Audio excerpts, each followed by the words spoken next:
My name is Ethan Walker. If you're hearing this, then I finally found the courage to tell the truth. For a long time, I told nobody what happened. Not the police, not my family, not even the therapist I spent thousands of dollars talking to. I lied to everyone. I said my friends got lost. I said we became separated during a storm. I said panic and confusion had blurred my memory. The authorities searched for weeks. Helicopters flew over the mountains. Volunteers combed through miles of wilderness. Search dogs tracked our scent until it simply disappeared. Nothing was ever found. No bodies, no equipment, no campsite, no evidence. Eventually, the investigation was closed. People moved on. Life continued. But I never moved on, because I know exactly what happened to Jake Turner and Noah Briggs. I watched it happen. And every single night since then, I have relived those moments. Every scream, every footstep, every horrible sound coming from the darkness between the trees. You can try to convince yourself that monsters are not real. That's what we believed. That's what I believed. The truth is far worse. The monsters are real, and sometimes they used to be human. For almost a year, I kept this story locked inside my head. Every time I tried to talk about it, I stopped. Some part of me was afraid. Not afraid people would think I was crazy. Afraid that saying it out loud would somehow make them aware of me again. I know how that sounds. Believe me, I know. But fear changes a person. Trauma changes a person. And there are certain things that once seen can never truly be forgotten. Some nights I wake up drenched in sweat, convinced I can hear someone standing outside my bedroom window. Not moving, not speaking, just watching, waiting. The worst part is that sometimes I think I really do hear them. A few months after returning home, I started noticing strange things. Small things at first. Footprints in places where no footprints should exist. Scratches on the wooden fence behind my house. Dead animals left near my porch. A rabbit once appeared in my driveway. Or what was left of it. The body had been stripped clean. Every piece of flesh removed. The bones arranged carefully in a circle. At the center sat a single human tooth. They assumed it was a prank. Maybe it was. Maybe it wasn't. I stopped asking questions, because deep down, I already knew the answer. The thing about fear is that it changes shape over time. At first, you're afraid of dying. Then you're afraid of remembering. Eventually, you're afraid of sleeping. Because sleep means dreams. And my dreams always take me back there. Back to Black Hollow Forest. I can still see it perfectly. The road disappearing behind us. The towering trees. The endless shadows stretching across the ground. The feeling that something was wrong from the moment we arrived. I ignored it. We all did. People like to think instincts are nonsense, primitive leftovers from another age. But instincts exist for a reason. Sometimes your brain notices danger before your conscious mind understands it. Sometimes a place simply feels wrong. Black Hollow felt wrong. Every second we spent there, the air felt heavier. The silence felt unnatural. Even the sunlight seemed weaker, as if the forest itself was swallowing it. I remember sitting in the car during the drive and watching the trees appear on the horizon. A strange feeling settled in my stomach. Not fear, not yet. More like dread, like standing on the edge of a cliff and realizing you're a single step away from disaster. I almost suggested turning around. Instead, I stayed quiet. One decision. One moment. That's all it took. If I had spoken up, Jake and Noah might still be alive. I think about that every day. Jake would probably laugh if he heard me say that. He laughed at everything. Nothing ever scared him. Ghost stories, urban legends, true crime documentaries. He treated them all like jokes. The world, according to Jake, was simple. Every mystery had an explanation. Every monster was just a person wearing a mask. He would have made fun of me for recording this. He would have called me dramatic. Then he would have laughed. I miss that laugh. Noah was different, calmer, more thoughtful. The kind of friend who always researched things before making a decision. If Jake was reckless confidence, Noah was cautious logic. Together, they balanced each other. And somehow, I fit between them. 3 friends. 3 idiots looking for an adventure. That's all we were. Nobody expected a horror story. Nobody expected to become part of one. The strange thing is that there were warnings. Lots of them. Lots of them. We just ignored them. Looking back now, the signs seem obvious. Like pieces of a puzzle scattered across a table. But at the time, they felt insignificant. Easy to dismiss. The first warning came before we ever entered the forest. The second came after sunset. The third came when we realized something was watching us. By then, it was already too late. The forest had noticed us. And once Black Hollow notices you, it doesn't let go easily. I know some people listening to this won't believe me. That's fine. You don't have to. Honestly, I envy you. I wish I could dismiss this story as fantasy. I wish I could convince myself that grief created false memories. I wish I could tell myself that trauma distorted reality. But there are details I could never invent. Details I still hear in my nightmares. The sound of bare feet moving through wet leaves. The smell of smoke and rotten meat drifting through the darkness. The way the trees seem to close around us every night. And the eyes. God, the eyes. Hundreds of eyes. Watching from places where no human should have been able to stand. Watching with patience. Watching with hunger. If you've never felt true fear, it's difficult to explain.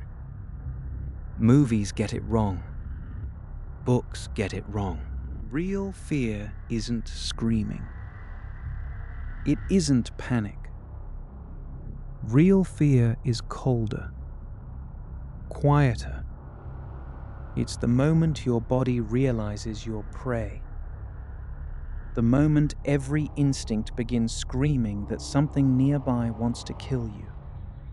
And worse, something nearby is taking its time, enjoying the hunt. That's what I felt in Black Hollow. Not immediately, but eventually. The realization arrived slowly, like poison spreading through blood. At first, there was curiosity. Then unease, then concern, then terror, and finally, acceptance. Acceptance that we were not alone. Acceptance that nobody was coming to help us. Acceptance that one of us was going to die. I was wrong about that too. Not one of us, 2. Only one man would leave those woods.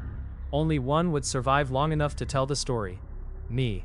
And sometimes I wonder if survival was actually the worst outcome, because Jake and Noah are gone. But every day, I carry what happened. Every memory, every image, every terrible truth. Some burdens never become lighter. You simply grow accustomed to carrying them. That is why I'm recording this now. Because I'm tired. Tired of pretending. Tired of lying. Tired of waking up at 3 in the morning and checking every window in my house. Tired of wondering whether the sounds outside are real, or whether they're finally inside my head. There is one more reason too. A reason I've never told anyone. 3 nights ago, I found something outside my front door. A package. No return address, no label, nothing. Inside was a small wooden carving. Crude, handmade, old. At first, I didn't understand what it was. Then, I remembered, and my blood turned to ice, because I had seen the exact same carving before, in Black Hollow Forest. The symbol belonged to them, the hunters, the ones who lived among the trees, the ones who took my friends. Attached to the carving was a piece of paper. Only 3 words were written on it. The same 3 words we found years ago. The same 3 words carved into a human skull. We see you. And that's why I'm finally telling this story. Because I don't think they're finished with me. I don't think they ever were. So if this recording suddenly ends, if my voice disappears before the story is over, you'll know why. Everything began 6 years ago. 3 friends, 1 camping trip, 1 forest that should never have appeared on any map, and a road that led straight into hell. It began on a Friday morning, the day we decided to go to Black Hollow Forest. 6 years ago, on a grey Friday morning in late October, the 3 of us met in the parking lot of a grocery store just outside the city. The sky was covered by thick clouds. The air smelled like rain. At the time, it felt like perfect weather for a camping trip. Now, whenever I see skies like that, I stay indoors. I lock the doors. I close the curtains. And I wait for the feeling to pass. Back then, I was excited. We all were. Jake arrived first, blasting music from his truck loud enough to shake nearby windows. He climbed out wearing sunglasses despite the overcast sky and greeted us with his usual grin. "You boys ready for civilization to forget we exist?" Noah laughed as he loaded supplies into the truck bed. "That's literally the point." Jake pointed toward the forested mountains visible in the distance. "For 3 days, no work, no bosses, no emails. Just beer and bad decisions." "Mostly your bad decisions," Noah replied. Jake smiled. "Those are the best kind." Looking back, it's strange how normal everything seemed. Nobody sensed what was waiting for us. Nobody imagined those casual conversations would become final memories. If I had known what would happen, I would have paid attention to every word, every joke, every laugh, every moment. Instead, I treated the day like any other. That's one of the cruelest things about tragedy. You never recognize the important moments while they're happening. Only afterward. Only afterward, when it's too late. The truck was packed with enough supplies for a week.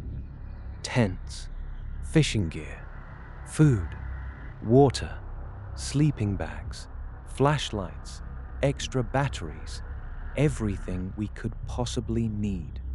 Everything except a way out. The drive began shortly after 9 in the morning. At first, the roads were busy. Traffic lights, gas stations, restaurants. Normal life. But as the hours passed, the landscape changed. Buildings became less frequent. Roads narrowed. Cell service weakened. Eventually, we found ourselves surrounded by endless stretches of wilderness. Miles and miles of forest. No towns. No houses. Nothing. Nothing. Just trees. Jake seemed thrilled. This is exactly what I wanted. Noah checked the map on his phone. We're getting close. I glanced at the screen. The route looked strange. A thin road winding through a region with almost no marked locations. No businesses. No hiking trails. No campgrounds. Nothing. Even then, something about it bothered me. Are we sure people actually go here? Noah shrugged. There's a lake in the middle. A few old fishing forums mentioned it years ago. Years ago? Yeah, Jake laughed. Even better, means we'll have the place to ourselves. We did have it to ourselves. At least in the beginning. Around noon, rain began falling. Not heavy. Just enough to cover the windshield with a thin layer of water. The farther we traveled, the darker the world became. Clouds swallowed the sun. The forest thickened on both sides of the road. At one point, I realized we hadn't passed another vehicle in nearly an hour. Not one. No cars. No trucks. Nothing. The realization made me uneasy. Jake noticed me looking around. Nervous? No. You're lying. I forced a smile. I'm just wondering how remote this place really is. Jake glanced through the windshield. Looks pretty remote. Noah zoomed out on the map. His smile faded slightly. Actually, what? There isn't much out here. How much is not much? Noah hesitated. Then he turned the screen toward us. The map looked almost empty. The nearest town was over 60 miles away. Several roads simply ended without explanation. Large sections of land had no labels at all. Jake whistled. Okay, that's a little creepy. I laughed nervously. Only a little? For the first time that day, nobody responded. The rain continued. The road stretched endlessly ahead, and an uncomfortable silence settled inside the truck. The feeling disappeared when Jake turned the music back on, at least temporarily. Around 2 o'clock, we stopped at a small roadside diner. The place looked ancient, a single-story building with faded paint and a nearly empty parking lot. Inside, only 3 customers occupied the booths. An elderly couple sat near the window. A truck driver drank coffee in the corner, and a woman behind the counter watched us enter. Something about her expression changed when she overheard our conversation. Specifically when Noah mentioned Black Hollow Forest. I noticed it immediately. The woman froze, just for a second. Then she resumed wiping the counter. I exchanged a glance with Noah. When the waitress returned with our food, Noah casually asked a question. "You familiar with Black Hollow?" The reaction was instant. The woman stopped moving. For several seconds, she simply stared at him. Then she quietly said, "You boys camping there?" Jake smiled. "That's the plan." The woman looked toward the windows. Outside, rain tapped softly against the glass. When she spoke again, her voice was lower. "You shouldn't stay after dark." Jake laughed. The woman didn't. That was the first thing that made me uncomfortable. Most people smile after making a joke. She looked genuinely concerned. Noah leaned forward. "Why?" The woman hesitated. Then she shook her head. "Forget it." Jake grinned. "Come on. Haunted forest story?" Still no smile. "No story." The woman lowered her voice even further. "Just don't stay after dark." Then she walked away, leaving us alone. Jake watched her disappear into the kitchen. "Okay, that's officially weird." Noah nodded. I couldn't disagree. But none of us took the warning seriously. That's another thing people get wrong about fear. Fear isn't usually one big, obvious sign. It's a collection of small warnings, little pieces, tiny signals, each one easy to ignore, until they start forming a pattern. At the time, we only had 2 pieces, an isolated forest and a nervous waitress. Not enough to cancel a trip, not enough to turn around, not enough to save our lives, We left the diner 30 minutes later. The rain finally stopped. For a while, everything felt normal again. The road climbed into the mountains. Trees crowded closer together. The scenery became beautiful, wild, untouched, like a place forgotten by time. Around 4 o'clock, our phones lost signal completely. No bars. No internet. Nothing. Jake held his phone above his head dramatically. We have officially left civilization. Noah pocketed his. Good. I checked mine one final time. No service. A strange feeling settled in my stomach. It wasn't panic. Not yet. Just awareness. For the first time, I understood how isolated we really were. If something happened out here, nobody would know. Nobody would hear us.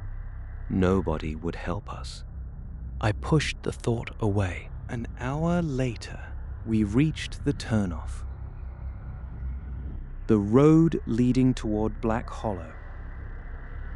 It wasn't marked on most maps.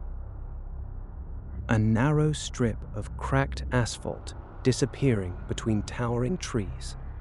A rusted sign stood nearby.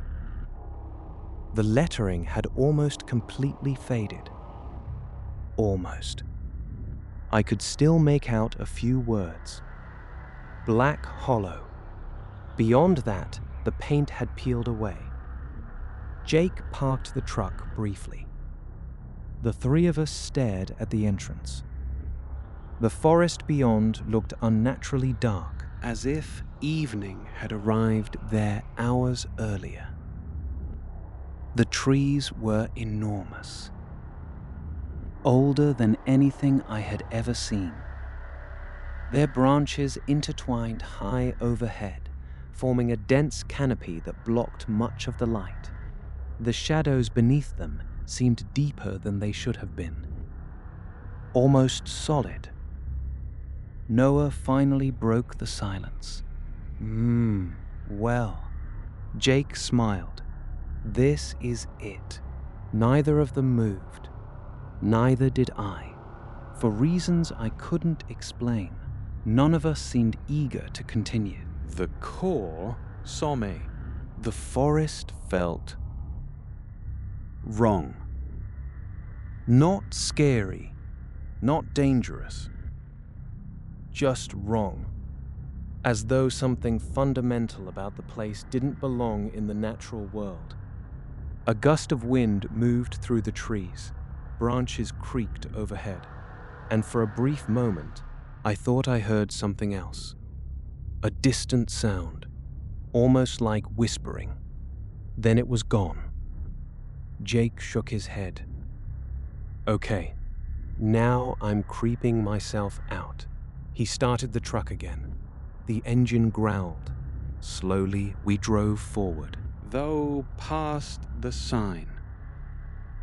Past the last point where turning around would have been easy. And into Black Hollow Forest. None of us realized it then. None of us realized it then. But from that moment onward, we were no longer alone. Something had already seen us enter. Something hidden among the trees. Watching, waiting, hungry. And before the sun went down, we would receive our final warning. The road into Black Hollow seemed to stretch forever. At first, we joked about it. Jake kept insisting we had somehow driven into another dimension. Noah argued that the dense forest only made the distance feel longer. I laughed along with them. But deep down, something felt increasingly wrong. The deeper we traveled, the darker the woods became, not because the sun was setting.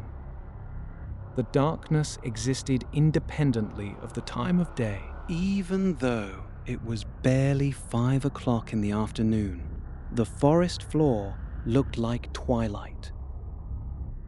Massive trees crowded both sides of the road.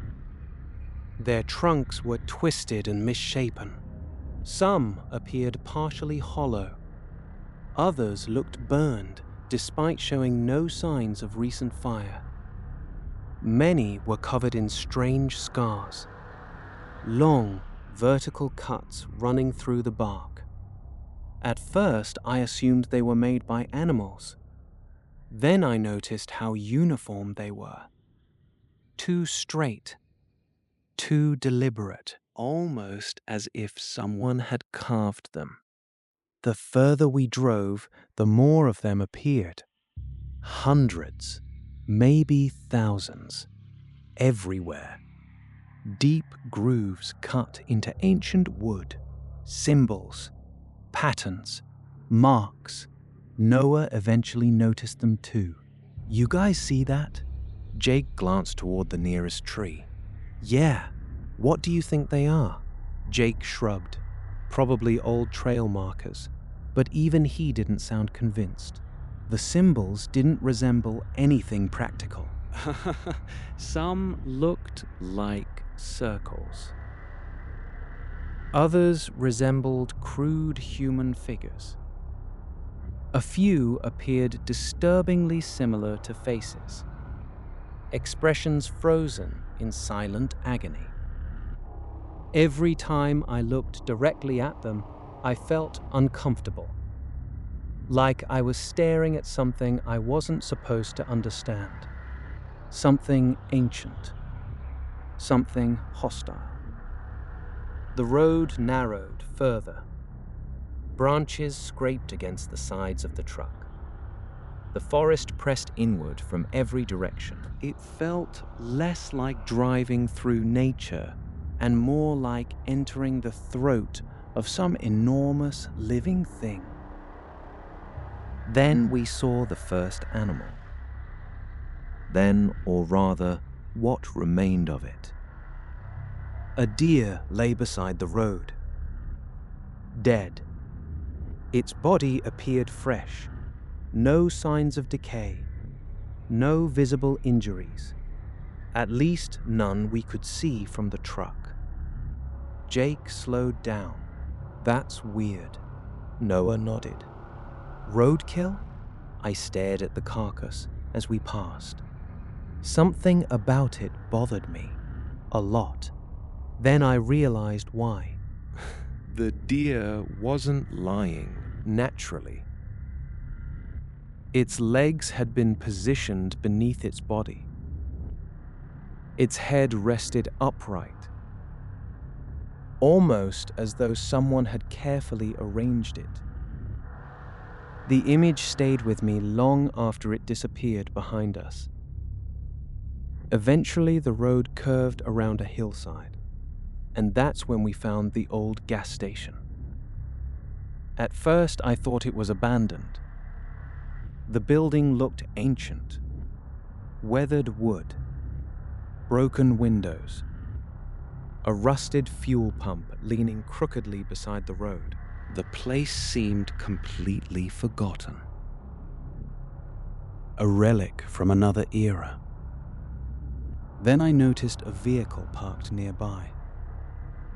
An old pickup truck. Older than any truck I'd ever seen.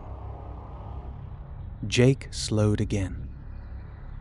"Anybody actually live out here?" Noah pointed toward the porch.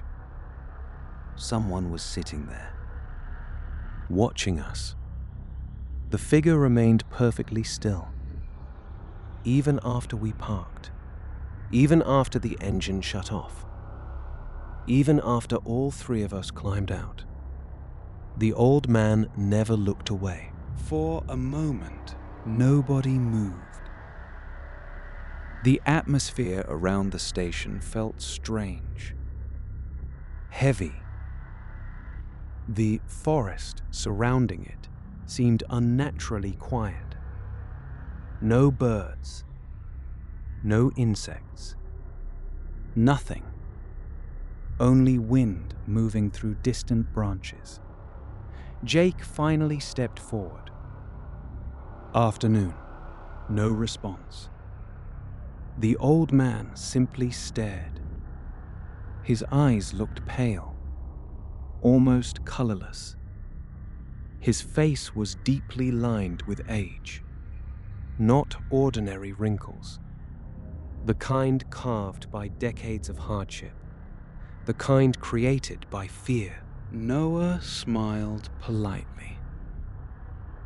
"We're heading into Black Hollow." The old man's expression changed instantly. The shift was subtle, but unmistakable. Fear. Not surprise, not concern.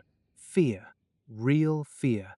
His eyes flickered briefly toward the forest, then back to us. Nobody spoke. Even Jake seemed uncomfortable now. Finally, the old man asked a question. "Why?" His voice sounded rough, like stones grinding together. Jake laughed nervously. "Camping." The old man remained silent, waiting. Jake shrugged. "Fishing, hiking, getting away from civilization." Still silence. Then the old man slowly stood. He was taller than I expected, extremely thin, almost skeletal. The movement seemed to require effort, like standing caused him pain. When he spoke again, his voice was barely above a whisper. "Leave before dark." The words hung in the air, simple, direct, absolute. Jake exchanged a glance with Noah. Noah answered carefully. "Why?" The old man looked toward the trees again. His pale eyes lingered there for several seconds. Then he spoke. "Because that's when they come out." A chill crawled down my spine. Jake forced a smile. "They?" The old man didn't return it. "They hunt at night." Silence followed. The wind picked up. Somewhere deep in the forest, a branch cracked. The sound echoed through the trees. Noah folded his arms. "What hunts?" For the first time, the old man hesitated. His expression darkened, almost as though he regretted saying anything. When he finally answered, his voice sounded distant, like someone remembering a nightmare. "They used to be people." None of us laughed. Not even Jake. The old man continued staring into the forest. "You hear them after dark." His eyes shifted toward us. "Don't answer." A long silence followed. I could feel my heartbeat in my chest. Jake eventually cleared his throat. "Okay." The old man stepped closer, his gaze locked onto mine. For reasons I still don't understand, that terrified me more than anything else he'd said. Because there was something in his eyes. Not madness, not superstition. Certainty. The certainty of someone who had seen terrible things. The certainty of someone who knew exactly what was waiting for us. "You leave before sunset." His voice hardened. "Do you understand?" Nobody answered immediately. The forest seemed to hold its breath. Finally, Noah nodded. "Yeah." The old man stared at him, then at Jake, then at me, one by one, as if memorizing our faces, as if he already knew he would never see two of them again. The thought flashed through my mind suddenly and without warning. I hated it. The old man took a step backward, then another, returning toward the station. For a moment, I thought the conversation was over. Then he stopped. Without turning around, he spoke one final sentence. The sentence that would haunt me for years. They don't eat animals anymore. A cold wave swept through my entire body. The old man entered the station. The door slammed shut. A second later, we heard a lock click. Silence. Absolute silence. Jake stared at the building. What the hell was that? Nobody answered. Because nobody knew. For nearly a minute we remained there, standing beside the truck, listening, waiting. The station never opened again. No movement, no voices, nothing. Eventually Jake shook his head. Creepy old guy. Noah nodded, probably trying to scare tourists. Yeah, Jake laughed. But the sound lacked conviction. Nobody truly believed it. Not anymore. I looked toward the station one last time, and that's when I noticed something inside one of the dusty windows. A photograph. Old, faded, barely visible.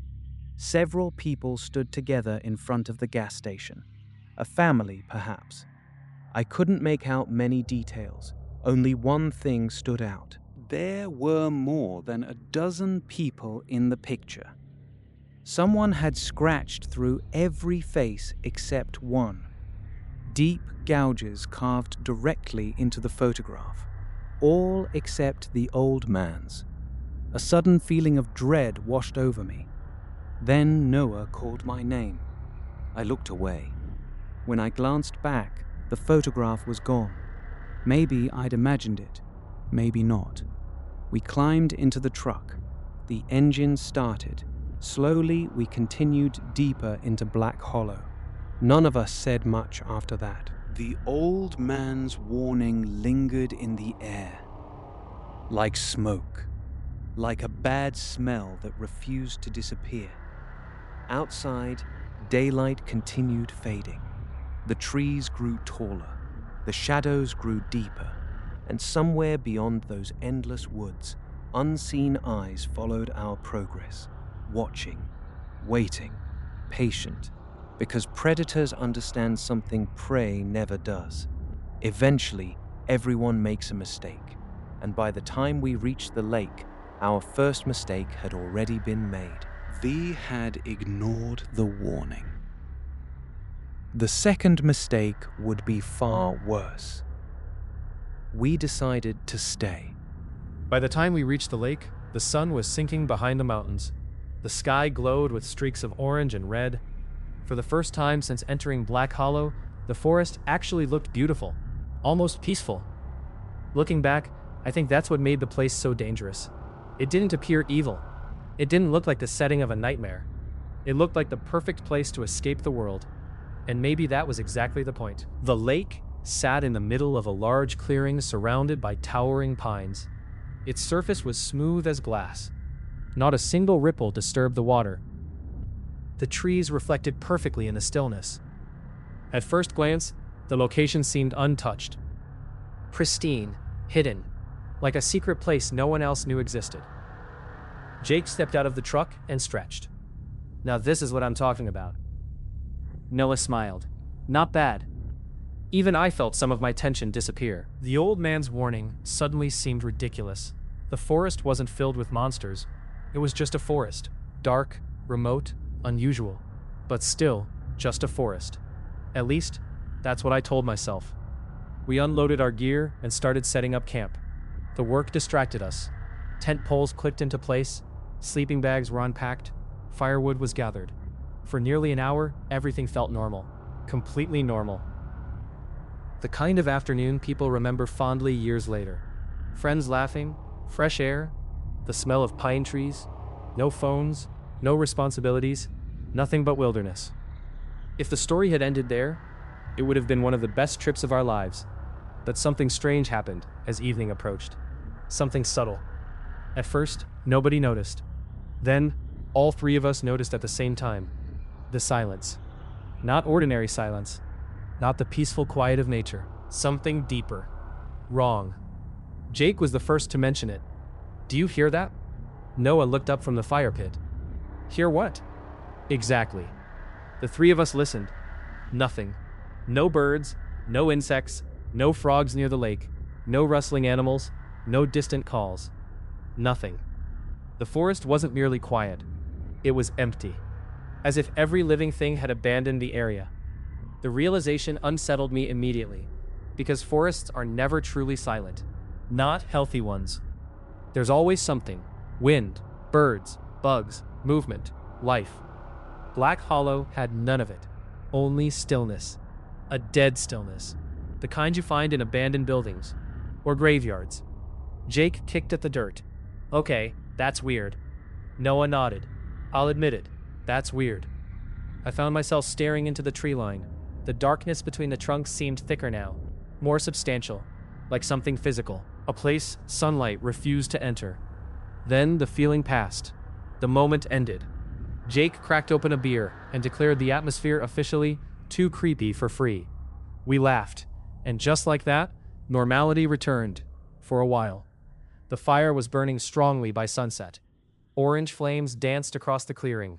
The lake reflected them perfectly. We cooked dinner, talked about work, shared old stories from high school.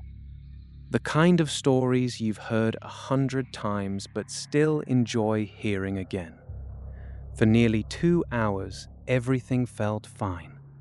Then darkness arrived. Not gradually, suddenly. One moment the horizon still held traces of daylight. The next, night had swallowed the forest whole. I checked my watch, 7:12 p.m. It felt impossible. The darkness looked closer to midnight. Even the fire seemed weaker now. Its light struggled to penetrate beyond a small circle around camp. Everything outside that circle vanished into blackness. Jake noticed it too. Dude, what? The trees. I followed his gaze. The forest surrounding the clearing looked different, larger somehow, more oppressive, as though it had moved closer while we weren't paying attention. A ridiculous thought, but I couldn't shake it. The darkness felt alive, watching, waiting. The old man's warning returned to my mind. Leave before dark. I wished he hadn't said it, because now every strange feeling seemed connected to his words. Every shadow, every sound, every uneasy thought. Noah threw another log onto the fire. The flames flared higher. For a brief moment, the tree line became visible. Rows of dark trunks standing motionless, like silent figures observing us from a distance. Then the fire settled, and the darkness reclaimed everything. Around 8:30, Jake suggested a night walk around the lake. Nobody agreed. Even him. The suggestion died almost immediately. The idea of leaving the campfire suddenly felt wrong, dangerous. None of us said that out loud, but we all felt it. So we stayed where we were, closer to the fire, closer than necessary, like children pretending not to be afraid. At 9 o'clock, the first scream echoed through the forest. The sound came from somewhere far away, deep within the trees. A human scream.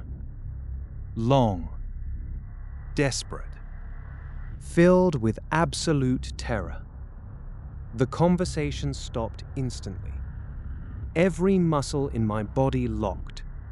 The scream lasted only a few seconds. Then silence returned.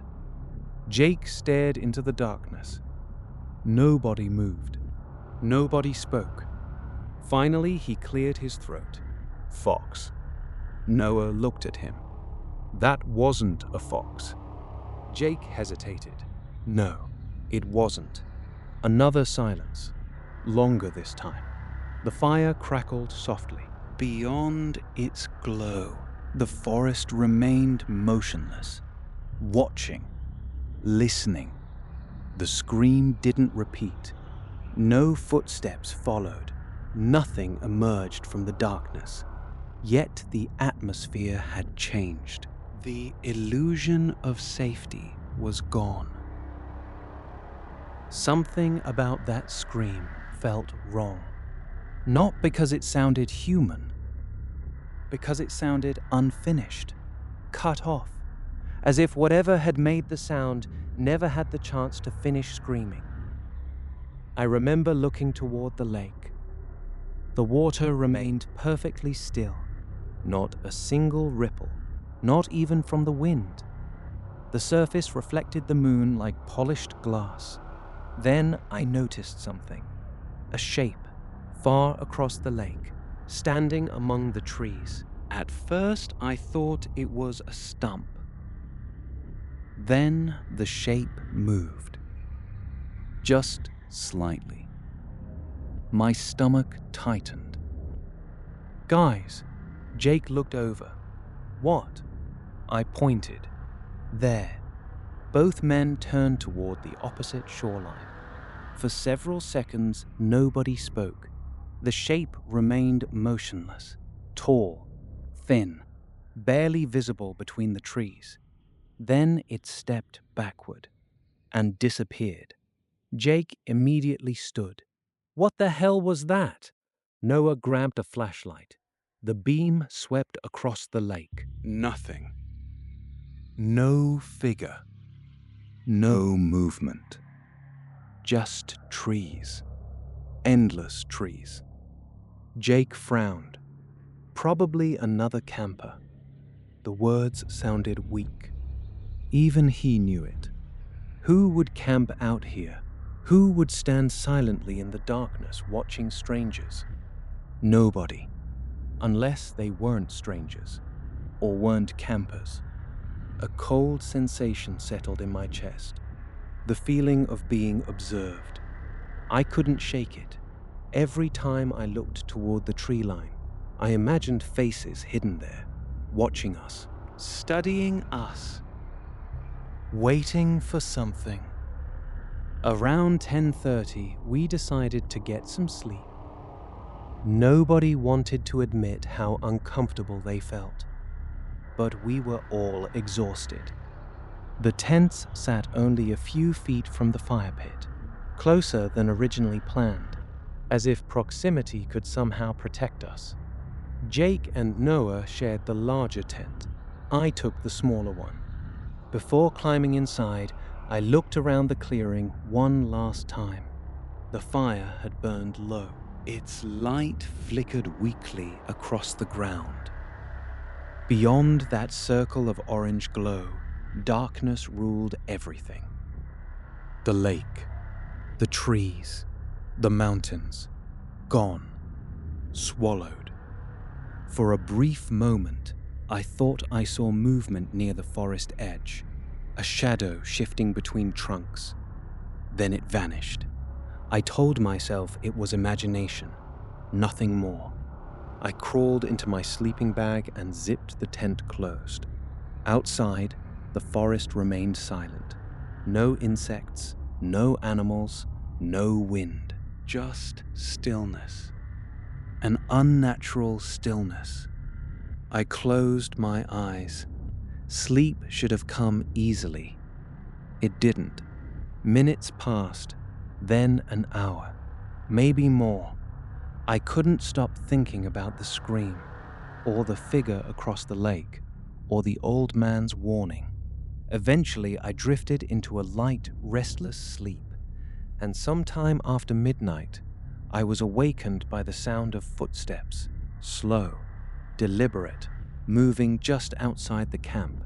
Crunch, crunch, crunch. Something was circling us in the darkness, and it was not trying to be quiet. At first, I thought I was dreaming. The sound seemed distant, unreal, like part of a nightmare slowly bleeding into consciousness. Crunch, crunch, crunch. Leaves and twigs breaking under heavy weight. A steady rhythm, unhurried, patient. My eyes opened. The tent was completely dark. For several seconds, I remained still, listening. The footsteps continued. Outside. Close. Far too close. Every trace of sleep vanished instantly. I sat upright. My heart began hammering against my ribs. Crunch. Pause. Crunch. Pause. Pause. The sound moved slowly around the campsite, as if someone were walking in circles, studying us. I checked my watch. 12:47 a.m. The glowing numbers seemed impossibly bright in the darkness. The footsteps stopped. Silence returned. I held my breath, listening, waiting. Nothing. For a moment, I almost convinced myself I'd imagined it. Maybe an animal, maybe a dream, maybe crunch. This time, the sound came directly beside my tent. Less than 10 feet away. I froze, every muscle locked. The footstep was unmistakably human. Not paws, not hooves, feet, heavy feet, slowly shifting weight on the forest floor. Then another step, and another, circling, always circling. A cold sensation spread through my chest, the same feeling prey animals must experience when they realize a predator is nearby. Instinct, pure instinct. Every part of my body screamed the same message. Do not move. Do not make a sound. Outside, the footsteps continued. Then they stopped again, directly beside the tent. Seconds passed. Then something brushed lightly against the fabric. I nearly screamed. The contact lasted only a moment. A faint scraping sound, like fingers dragging across nylon. My pulse exploded.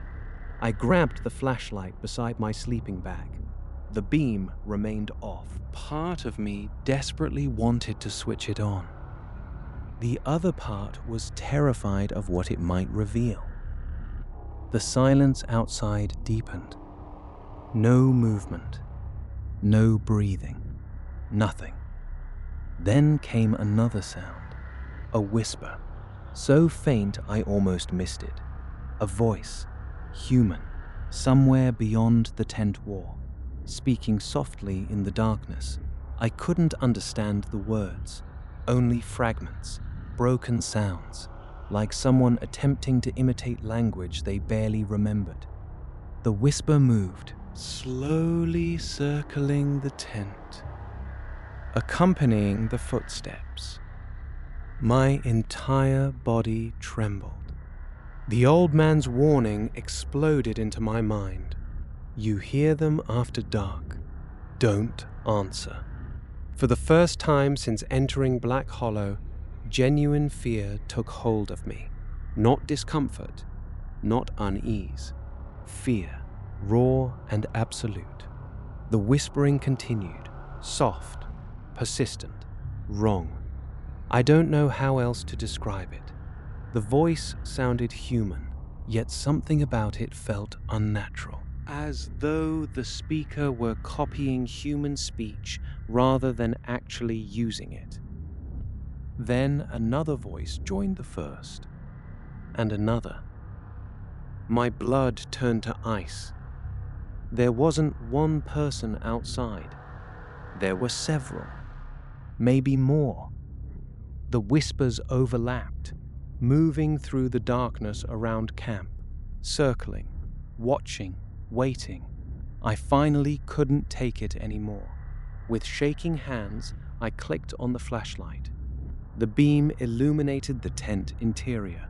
Nothing unusual. The sight provided almost no comfort.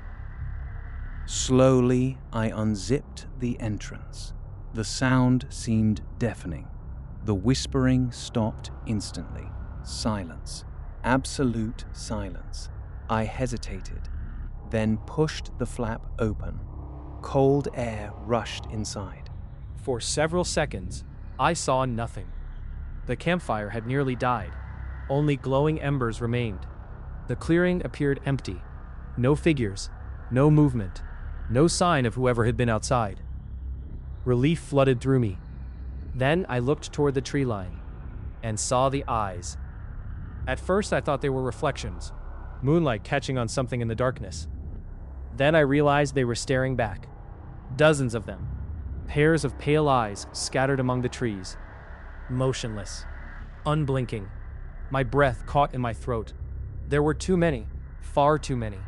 10 pairs. 20. Maybe more. Some stood low to the ground. Others much higher, as if their owners were perched on branches. Every single one faced the campsite, watching us. Watching me. The realization struck with terrifying clarity. They had been standing there the entire time, just beyond the firelight, observing. The eyes vanished instantly. Not closed, not hidden, gone. As though their owners had moved away in perfect unison. The darkness became empty again. I scrambled from the tent. Jake! No response. Jake! The larger tent stirred. A zipper opened. Jake emerged, half asleep and visibly annoyed. What? Noah appeared behind him. His expression changed immediately when he saw my face. What happened? There were people. Jake rubbed his eyes. What people? In the forest. Noah grabbed his flashlight. The beam scanned the tree line. Nothing. Only darkness. Only trees. Jake sighed. You had a nightmare. It wasn't a nightmare. You were asleep. I was awake. The argument died before it could continue, because something laughed. The sound came from deep within the forest, far beyond the clearing. A human laugh. Low, male. The three of us froze. The laughter echoed through the trees, lasting only a few seconds. Then it stopped. The silence afterward felt even worse. Nobody spoke. Nobody moved. The forest seemed to be listening. Jake slowly lowered his flashlight. For the first time since I'd known him, he looked genuinely unsettled. Okay. His voice was quiet. That wasn't funny. Noah nodded. Agreed. The three of us stood together near the dying fire, staring into the darkness. Waiting for another sound, another laugh, another glimpse of eyes. Nothing happened. Minutes passed, still nothing. Eventually, Jake threw more wood onto the fire. The flames rose higher. Light pushed back the shadows. The immediate terror began to fade, slightly. Not completely. Never completely. We should take turns staying awake. Noah's suggestion surprised me. Jake usually dismissed anything remotely paranoid. This time, he nodded immediately. Yeah, nobody argued. For the rest of the night, none of us slept properly. We sat near the fire, watching the trees, listening, waiting. Every small sound made us tense. Every shifting shadow looked suspicious. Hours passed. Nothing happened. No voices. No footsteps. No laughter. Just darkness.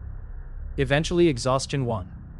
Around 4 a.m, I drifted into a light sleep beside the fire. When I woke, sunlight filled the clearing.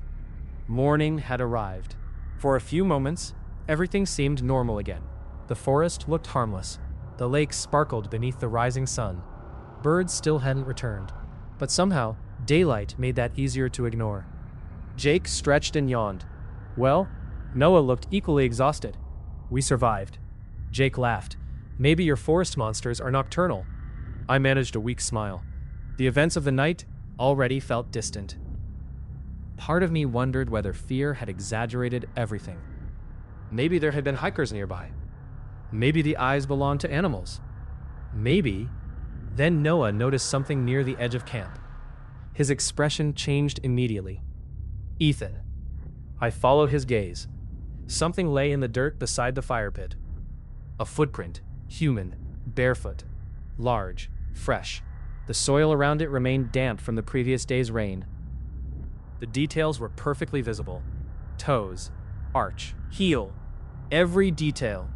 The footprint faced the camp, as if someone had stood there watching us while we slept. Silence fell. Jake crouched beside it. The smile disappeared from his face. Then Noah pointed toward another, and another, and another. A trail of footprints surrounded the campsite. Dozens of them, maybe hundreds, circling us during the night. The realization hit like a punch to the stomach. We hadn't imagined the footsteps. We hadn't imagined the voices. And we definitely hadn't imagined the eyes. Someone had been there, many someones, watching us from the darkness, watching us for hours. And judging by the number of footprints, they had come very close, much closer than any of us realized. Jake slowly stood. For once, he had no joke, no explanation, no sarcastic comment, only silence. Then Noah looked toward the forest, and his face went completely pale. About 50 yards away, nailed to the trunk of a tree, was something that definitely had not been there the night before. A crude wooden figure, hand-carved, human-shaped, its head tilted sideways, its mouth stretched into a grotesque smile, and wrapped around its neck was a piece of torn fabric, blue fabric. Jake stared at it, confused. Then his expression changed, because he recognized it. The fabric came from his backpack. Someone had entered our camp during the night and left us a message. Nobody moved. For several seconds, the three of us simply stared at the wooden figure nailed to the tree. The morning sunlight should have made it look ridiculous. A crude carving, nothing more. But it didn't. It looked deliberate, personal, like a warning, or worse, a promise. Jake was the first to walk toward it. Wait. The word left my mouth before I even realized I'd spoken. Jake glanced back. What? I don't think that's a good idea. He looked at the carving again, then forced a smile. What, you think it's going to bite me? Nobody laughed. The smile vanished from his face. Slowly, he approached the tree. The rest of us followed. The figure had been carved from a piece of dark wood. Its features were crude, but unmistakably human. 2 deep holes for eyes, a slit for a mouth, thin limbs, long fingers. The thing looked less like a decoration and more like an attempt to recreate a person from memory. A very imperfect memory. Jake reached out and touched the torn blue fabric. His face hardened instantly. That's mine, Noah nodded. It came from your backpack. Jake turned toward the campsite. Everything looked normal. Nothing appeared disturbed. Yet someone had entered while we slept, close enough to search through our belongings. Close enough to cut a piece from his backpack. Close enough to leave this thing behind. The realization made my skin crawl. Noah examined the carving more closely. Then he frowned. Guys, what? He pointed toward the base of the tree. Fresh scratches covered the bark, dozens of them, deep grooves cut into the wood. At first glance, they looked random. Then I noticed a pattern, the same symbols we'd seen throughout the forest. Circles, lines, human-like figures. Only these were newer. Much newer. The cuts still looked fresh, almost wet. Jake stared at them. You think they made this last night? Noah didn't answer, because none of us wanted to think about that possibility. The idea of someone sitting among the trees in complete darkness, carving symbols while watching us sleep, was somehow more disturbing than outright violence. Predators usually attack. These things seem to enjoy anticipation, fear, the hunt before the kill. A terrible thought entered my mind. What if they wanted us to find it? Nobody responded, because the answer was obvious. Of course they did. The carving wasn't hidden. It was displayed, placed where we'd see it immediately. Someone wanted us afraid, and it was working. The atmosphere around camp changed after that. The excitement of the trip vanished completely. Nobody talked about fishing anymore. Nobody talked about hiking. Nobody talked about staying another night. The forest suddenly felt hostile. Every shadow seemed suspicious. Every tree looked like a potential hiding place. The sense of being watched had become impossible to ignore.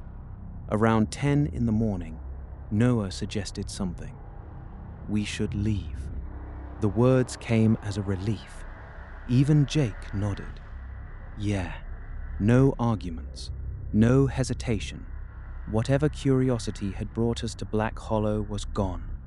We had seen enough. The plan was simple. Pack the camp. Load the truck. Get out. An hour later, we were gathering supplies. For the first time since arriving, optimism returned. Soon we'd be gone. Soon the forest would be behind us. Soon this would become nothing more than a strange story. That illusion lasted about 20 minutes. Then we found the deer. It happened while Noah and I collected firewood near the lake. The area seemed quiet, normal, at least as normal as Black Hollow ever felt. We were carrying branches back toward camp When Noah suddenly stopped. What is that? I followed his gaze. At first I couldn't tell. Something hung between the trees roughly 100 yards away, partially hidden by foliage. The shape swayed gently in the breeze. My stomach tightened. It looked wrong, very wrong. The closer we got, the worse it became. The smell reached us first. Rot, blood, decay. A powerful stench that made my eyes water. Noah covered his nose. Oh God. Then we stepped into a small clearing and saw it clearly. A deer hung upside down from a thick branch, 20 feet above the ground. Its body had been gutted.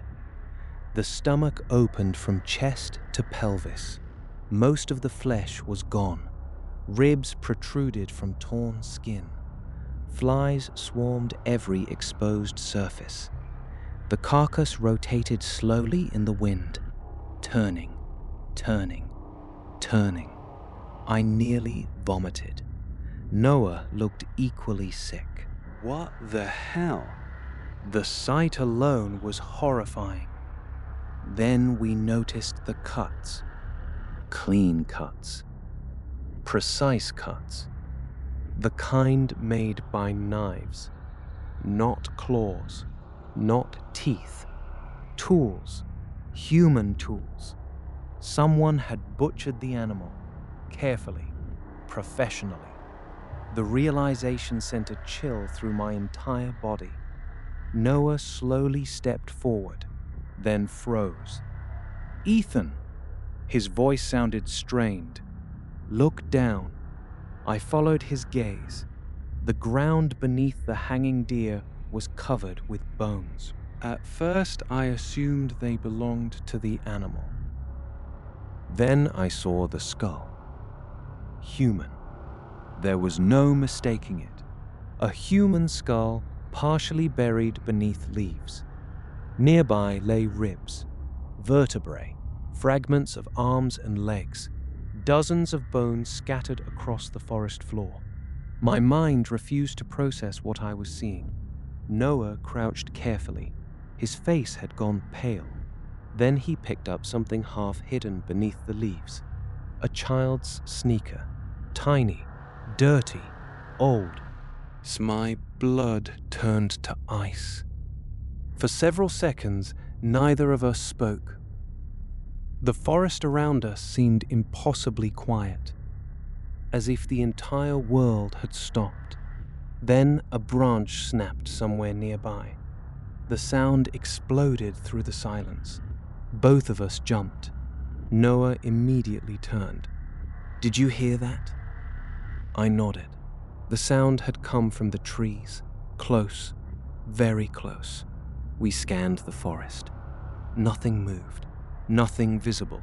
Yet the sensation of being watched returned stronger than ever. The hairs on the back of my neck stood up. Someone was there. I was certain of it. Watching us. Watching our reaction. The realization terrified me. Because it meant this wasn't merely a dumping site. Someone had expected us to find it. Someone wanted us to see it. "Let's go." Noah didn't argue. We practically ran back toward camp. When Jake saw our faces, his smile disappeared instantly. What happened? Neither of us answered immediately. Instead, we led him back to the clearing. The moment he saw the hanging deer, he stopped. Then he saw the bones, and the color drained from his face. For nearly a minute, nobody spoke. The reality of the situation finally became impossible to deny. Something deeply wrong existed in Black Hollow. Not superstition, not ghost stories, not local legends. Something real, something human. And judging by the evidence beneath that tree, something that had been killing for a very long time. Jake broke the silence. "We leave now."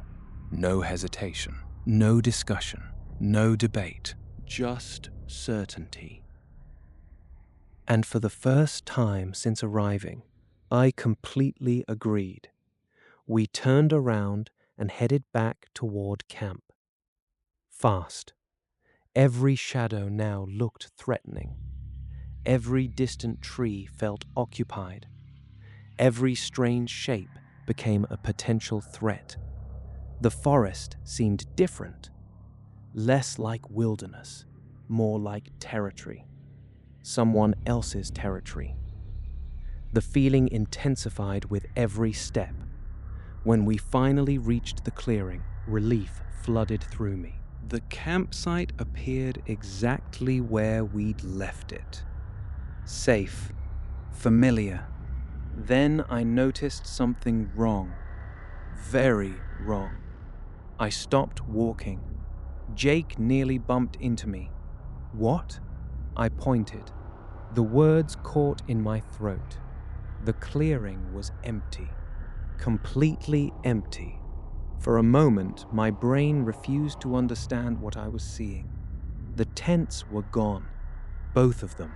The sleeping bags, the coolers, the backpacks, the food, the fishing gear, everything. Gone. As if it had never existed. Only the fire pit remained. The blackened stones sat untouched in the center of the clearing, surrounded by bare ground. No tents, no supplies, nothing. Jake stared in disbelief. "What the hell?" Noah ran forward. His eyes searched frantically. There was nowhere the equipment could have gone. No tracks, no drag marks, no explanation. The entire campsite had simply vanished. Then Jake remembered something. The truck. We all turned at once. Relief hit me immediately. The truck remained exactly where we'd parked it. For one brief second, hope returned. Then Jake sprinted toward the driver's side door. I knew something was wrong before he spoke, because his expression changed. His body went rigid. Slowly, he turned toward us. His face had become completely pale. "Ethan." "What?" "The keys. My stomach dropped. Jake held up his empty hand. They're gone. Silence. Absolute silence. The forest seemed to lean closer, listening, watching, waiting. Then Noah pointed toward the center of the clearing. Neither Jake nor I had noticed it before. Something sat beside the fire pit, a white object, round, small. For a moment, my brain refused to recognize it. Then reality struck. A skull, human, fresh, dark stains covered the bone, and carved into its forehead were 3 words. 3 simple words Cut deep into the bone with a knife. We see you. The moment I read them, a sound echoed from somewhere deep within the forest. A low laugh. Not distant this time. Close. Very close. And it wasn't alone. The laugh came from somewhere beyond the trees. Close enough that we all heard it clearly. Close enough that it felt intentional. Not an accident. Not someone unaware of our presence. Whoever made that sound wanted us to know they were there. Watching. Listening. Enjoying every second. Nobody moved. The skull sat beside the fire pit. Its empty eye sockets seemed fixed on us. The carved words glistened in the sunlight. We see you. For the first time since I'd known him, genuine fear appeared on his face. Not nervousness, not discomfort, fear. The kind that strips away every joke and every ounce of bravado. We need to get out of here. Noah nodded immediately. How? Nobody answered, because the obvious answer no longer existed. The truck had no keys, our supplies were gone, our phones had no signal, and we were trapped in the middle of hundreds of square miles of wilderness. A second laugh echoed through the forest. This one came from a different direction. My blood turned cold. There wasn't one person out there. There were several, maybe many more. The realization settled heavily over all of us. We weren't dealing with a lone hunter or some disturbed hermit. Something organized existed in Black Hollow. Something that worked together. Something intelligent. The old man's warning suddenly felt horrifyingly accurate. They hunt at night. A branch snapped somewhere behind us. We spun around. Nothing. Only trees. Only shadows. Yet the feeling of being surrounded intensified. Every instinct screamed the same message. Run. Now. Jake grabbed a tire iron from the truck. Noah found a heavy flashlight. I picked up a hatchet we'd left near the firewood pile. Pathetic weapons, but they were all we had. If we follow it on foot, eventually we'll reach civilization. Jake nodded. Then that's what we do. The decision felt obvious. Stay and die, or move and maybe survive. Neither option inspired confidence, but at least one offered a chance. We started walking. Fast. Nobody looked back. The forest remained silent around us. That silence frightened me more than shouting would have. Predators make noise when they attack. Only hunters stay quiet. The road wound between massive trees. Each bend revealed more wilderness, more shadows, more opportunities for something to hide. About 20 minutes passed without incident. Then Noah spoke. Do you hear that? We stopped. Listened. At first I heard nothing. Then a faint sound drifted through the trees. Footsteps. Multiple footsteps. Not ahead, behind us. Keeping pace. The sound stopped whenever we stopped. Jake swore under his breath. They're following us. Nobody argued. The evidence was impossible to ignore. Whoever had taken our supplies was now shadowing our movement through the forest. Staying out of sight. Maintaining distance. Like wolves trailing wounded prey. We increased our pace. The footsteps did the same. Always behind. Always hidden. Always present. An hour later, panic began creeping in. The road should have led somewhere. Any sign of civilization would have been enough. A power line, a mailbox, another vehicle, anything. Instead, the forest continued endlessly. The road stretched onward without change. The same trees, the same shadows, the same oppressive atmosphere. Noah checked the map on his phone for the 100th time. Still no signal. Still no useful information. His GPS location flickered erratically. sometimes placing us miles apart, sometimes showing nothing at all. Eventually, even Noah looked worried. "Something's wrong." Jake glanced at him. "No kidding. No, I mean really wrong." Noah showed us the screen. The map displayed a location impossible for our current route. According to the GPS, we'd somehow moved in a circle, a complete circle, returning to nearly the same coordinates where we'd started. Jake stared. That's impossible. "It should be." But Noah looked toward the trees. "But it isn't." Nobody said what we were all thinking. The forest was playing with us. Maybe not literally, maybe not supernaturally, but somehow we were being manipulated, misled, guided. Every path seemed to lead nowhere. Every direction felt wrong. Hours passed. The sky gradually darkened. That terrified me more than anything else, because night was coming. And we remembered exactly what the old man had said about night. By late afternoon, exhaustion began taking its toll. We stopped near a small stream to drink water and rest. Nobody spoke much. Fear had drained the energy from all of us. Jake sat on a fallen log, staring at the forest. Noah checked the surroundings repeatedly. I found myself constantly looking over my shoulder. The feeling of being watched never disappeared, not for a single second. Then Noah froze. His expression changed instantly. "Ethan." My stomach dropped. "What?" He pointed across the stream. At first, I saw nothing. Then I noticed movement. A figure stood among the trees, tall, thin, motionless, watching us. Unlike the shape across the lake, this one was close enough to see clearly. The figure appeared human, mostly. Its body looked unnaturally lean, almost skeletal. Long arms hung at its sides. Dirty skin stretched tightly over protruding bones. It wore scraps of clothing, pieces of fabric, fragments of what might once have been ordinary clothes. The face remained partially hidden by shadows, but the eyes were visible, pale, unblinking, watching us. Jake slowly stood. The figure didn't move, didn't react, didn't blink. It simply stared.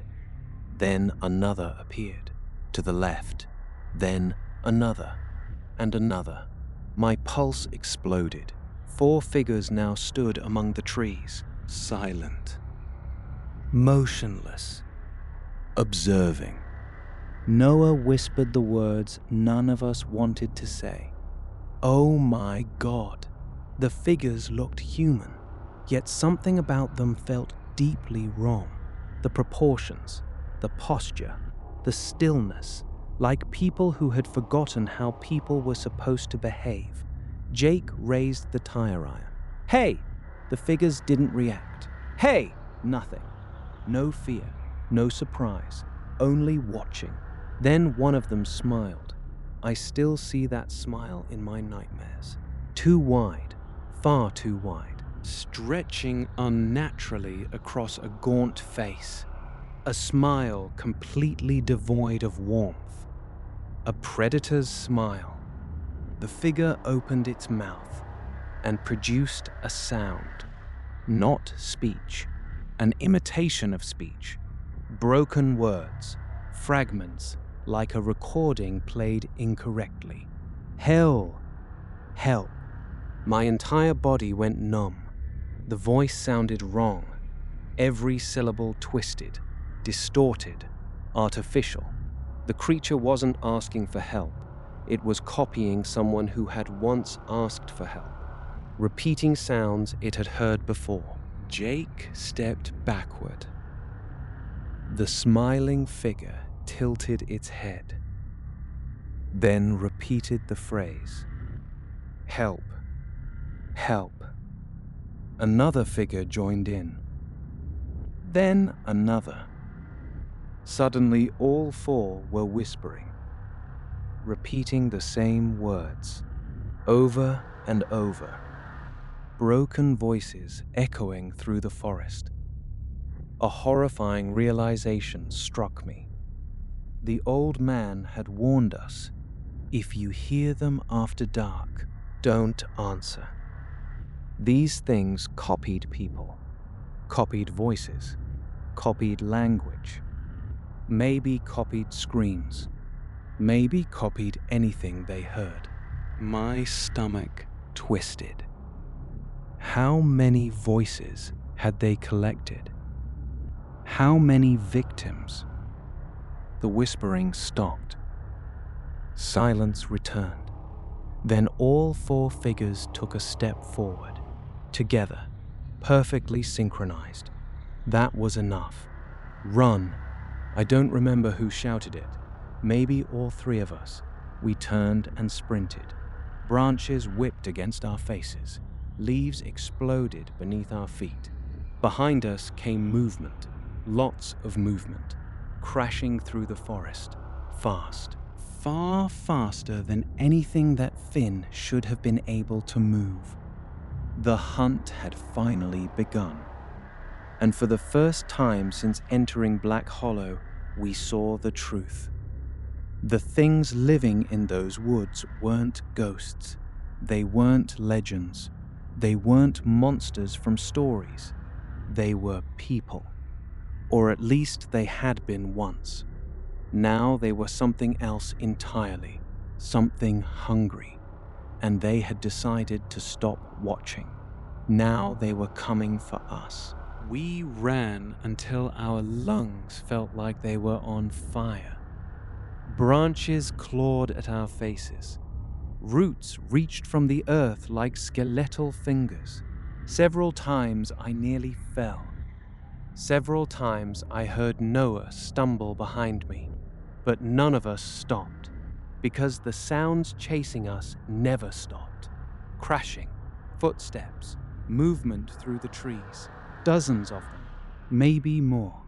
The forest had come alive, not with birds or animals, with hunters. The realization terrified me. All day the woods had felt empty. Now I understood why. Nothing else lived here. Nothing else could. Predators occupied every corner of Black Hollow. Everything else had either fled or been eaten. The thought nearly made me sick. "This way!" Jake's voice echoed ahead. I followed him through a dense patch of undergrowth. Noah remained close behind. For a few precious seconds, the sounds of pursuit seemed to fade. Hope surged through me. Maybe we were faster. Maybe we had created enough distance. Maybe... A scream erupted somewhere behind us. A human scream. Close, too close. Then came laughter. Multiple voices laughing together. The sound froze my blood. Not because it was loud, because it sounded happy, excited, like children playing a game. The hunters were enjoying themselves. We pushed harder. The terrain sloped downward. Trees crowded tighter together. The fading sunlight barely penetrated the canopy overhead. Night approached rapidly. Every minute made the situation worse. Darkness was their ally, and we all knew it. Jake suddenly skidded to a stop. I nearly collided with him. "What?" He pointed ahead. My heart sank. A ravine, deep, steep, at least 30 feet down. The ground simply vanished in front of us. A narrow stream flowed at the bottom. The drop looked dangerous, possibly fatal. Behind us, the sounds of pursuit grew louder, closer. Noah turned pale. "We have to cross." "How?" Jake scanned the area desperately, then spotted something. A fallen tree stretched across the ravine. Not ideal, not safe, but possible. The trunk formed a crude bridge connecting both sides. Jake didn't hesitate. He climbed onto it immediately. The tree groaned beneath his weight. For one horrible second, I thought it would snap. Instead, it held. Slowly, carefully, Jake moved across. Halfway, 3/4. Then he jumped to solid ground. "Go!" I followed. The bark felt slippery beneath my boots. The drop below seemed endless.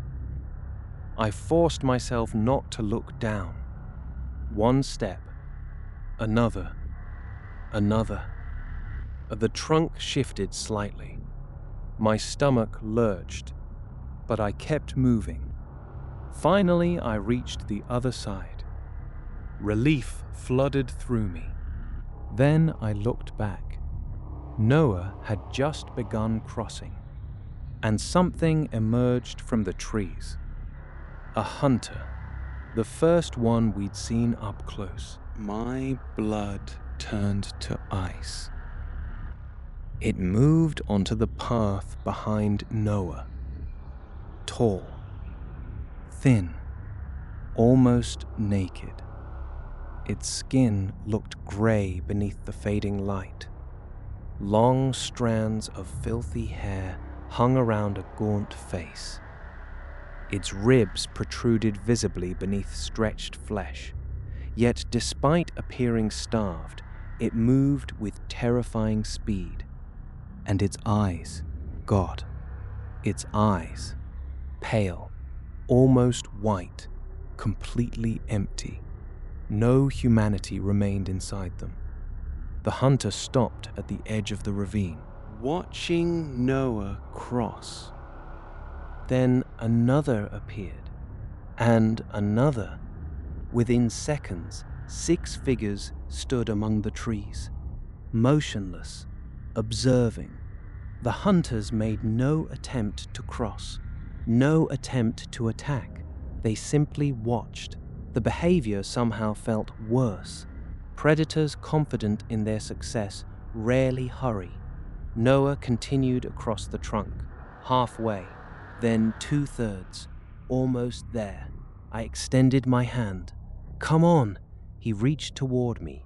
Then the tree shifted. A loud crack echoed through the ravine. Noah froze. The trunk sagged. Wood splintered. The sound seemed deafening. "Noah!" He tried to move faster. The trunk broke. The center section snapped apart with an explosive crack. For one terrible instant, Noah hung suspended above the ravine. Then gravity claimed him. His scream echoed through the forest. I lunged forward, missed his hand by inches, and watched him disappear. The impact sounded sickening. A heavy crash from below. Then silence. Absolute silence. My mind refused to process what had happened. "Noah!" No answer. I dropped to my knees beside the edge. The ravine floor lay partially hidden by rocks and shadows. After several frantic seconds, I finally spotted him. Alive. Barely. He lay twisted among broken branches near the stream. Not moving, but alive. I saw his chest rise. Relief surged through me. Then I heard Jake swear. I turned around. The hunters were moving, not toward us, downward. They had found another route into the ravine. My blood ran cold. No. The figures disappeared into the trees, fast, far too fast. They knew the terrain. They knew every path, every shortcut, every hiding place, and they were heading directly toward Noah. I scrambled to my feet. "We have to help him." Jake grabbed my arm. His grip hurt. "Ethan, we have to... Ethan." The tone of his voice stopped me. I looked at him. The expression on his face told me everything. We were too late. A scream rose from the ravine below. Noah's scream. Pain, terror, pure panic. The sound tore through the forest. Then came another scream, and another. I took a step toward the edge. Jake physically pulled me back. The screams continued, desperate, begging, horrified. I will never forget them. Never. For years I heard them every night. Even now, I sometimes wake believing they're happening again. The screams suddenly stopped. The silence afterward felt unbearable. Then came a different sound. A sound I wish I'd never heard. Chewing. The noise drifted upward from the ravine. Wet, slow, methodical, followed by low growls and clicking sounds. The sounds of feeding. My stomach twisted violently. I vomited into the leaves. Jake stared at the ground. His face had become completely blank. Shock. Total shock. Neither of us spoke. Neither of us moved. The forest around us remained silent, except for those horrible noises below. The hunters weren't hiding anymore. They weren't pretending. The game had changed, and Noah had lost. Minutes passed. Eventually, the sounds stopped. Darkness continued spreading through the forest. Night had almost arrived. Jake finally spoke, his voice barely above a whisper. "We need to go." I looked toward the ravine one last time. Part of me wanted to climb down. To find Noah. To do something. Anything. But deep down, I already knew the truth. There was nothing left to save. Noah Briggs was dead. The first of us to die in Black Hollow, but not the last. Jake pulled me away from the edge. Slowly, we continued deeper into the forest. Only two now. The realization felt unreal. Just that morning, we'd been sitting around a campfire together, laughing, talking, planning the rest of the weekend. Now Noah was gone, and the night was just beginning. Behind us, somewhere far below in the darkness of the ravine, a voice suddenly echoed upward. A familiar voice. Noah's voice. Help. Jake froze. So did I. For the voice came again. Weak. Desperate. Help me. For one horrible second, hope flared inside my chest. Then I remembered the hunters, the copied voices, the broken words. Jake looked at me. His face had gone pale. The voice repeated itself. Again and again. Exactly the same way each time. The same tone. The same pause. The same inflection. Like a recording stuck on repeat. Neither of us answered. Neither of us moved. Slowly, the voice faded into distant laughter, and the forest swallowed the sound. The hunters had learned Noah's voice, and now they were using it. The hunt wasn't over. It was only getting started. We walked through the forest until darkness swallowed everything. Neither of us spoke much. There was nothing left to say. Noah was gone. The reality of it settled over us like a physical weight. Every step felt heavier than the last. The woods seemed different now, crueler, as if the death of our friend had changed something. Or perhaps it had changed us. The illusion that escape was possible had been shattered. Now we understood exactly what hunted these woods. And what happened when they caught you? The night air grew colder. Mist drifted between the trees. Shadows stretched endlessly in every direction. Without the moon, the darkness became almost complete. Our flashlights created narrow tunnels of visibility, tiny islands of light surrounded by an ocean of black. Anything could have been watching from beyond that light. Anything. The thought never left my mind. Hours seemed to pass. No footsteps, no voices, no laughter. That silence frightened me more than pursuit. Predators often disappear before they strike. Around midnight, Jake suddenly grabbed my shoulder. "Wait." I froze. "What?" He pointed ahead. At first I saw nothing. Then my flashlight beam caught something unusual. A structure, hidden among the trees, partially collapsed, covered in moss. An old building. Relief washed over me. For the first time in hours, we had found evidence that other people had once existed here, as if something still used it. Jake climbed the steps first. The wood groaned beneath his weight. I followed. The front door hung partially open, a dark gap leading into absolute blackness. Jake raised his flashlight. "You ready?" "No." "Me neither." He pushed the door. It opened with a long, painful creak. The sound echoed through the surrounding forest. Both of us immediately regretted making that much noise, but nothing responded. No movement. Nothing. Slowly, we stepped inside. Dust covered everything. The air smelled old, rotten, like wet wood and decay. Our flashlight beams swept across the room. Furniture lay overturned. A fireplace sat against one wall. Broken dishes littered the floor. The cabin appeared abandoned. Then I noticed the photographs. Dozens of them, pinned to the walls. My stomach tightened. Every photo showed people. Families, hunters, campers, tourists. Most looked decades old. Some appeared relatively recent. But all shared one disturbing detail. Every face had been scratched out. Deep gouges carved through eyes and mouths, as though someone had deliberately erased every identity. Jake stared. What the hell? Then he found something else. A journal, dust-covered, lying beneath an overturned chair. The cover had nearly rotted away. The pages looked brittle with age. Jake opened it carefully. Inside, most entries had become unreadable. Water damage had destroyed large portions of the text, but some sections survived. I still remember the first line we could clearly read. "They are no longer people." A chill crawled through me.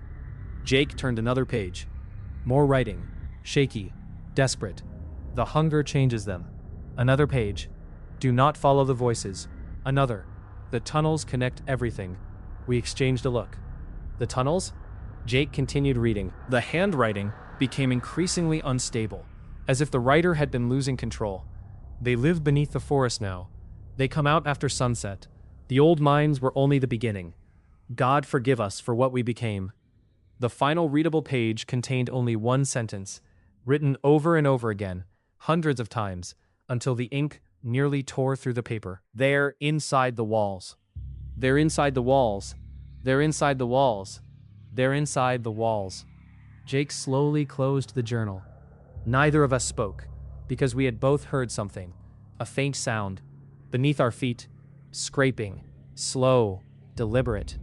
The noise came from below the cabin. We froze. The scraping continued. Then came another sound. A low clicking noise. Followed by movement. Lots of movement. My pulse exploded. Basement. The realization hit instantly. Something existed beneath us. Something alive. Something moving. The floorboards creaked. The scraping stopped. Silence followed. A terrible silence. Then one floorboard shifted upward. Only slightly, but enough. Enough to prove we weren't imagining it. Something underneath had touched it. My entire body locked. The board settled back into place. Then another moved. Closer. Jake backed away slowly. The floor creaked again.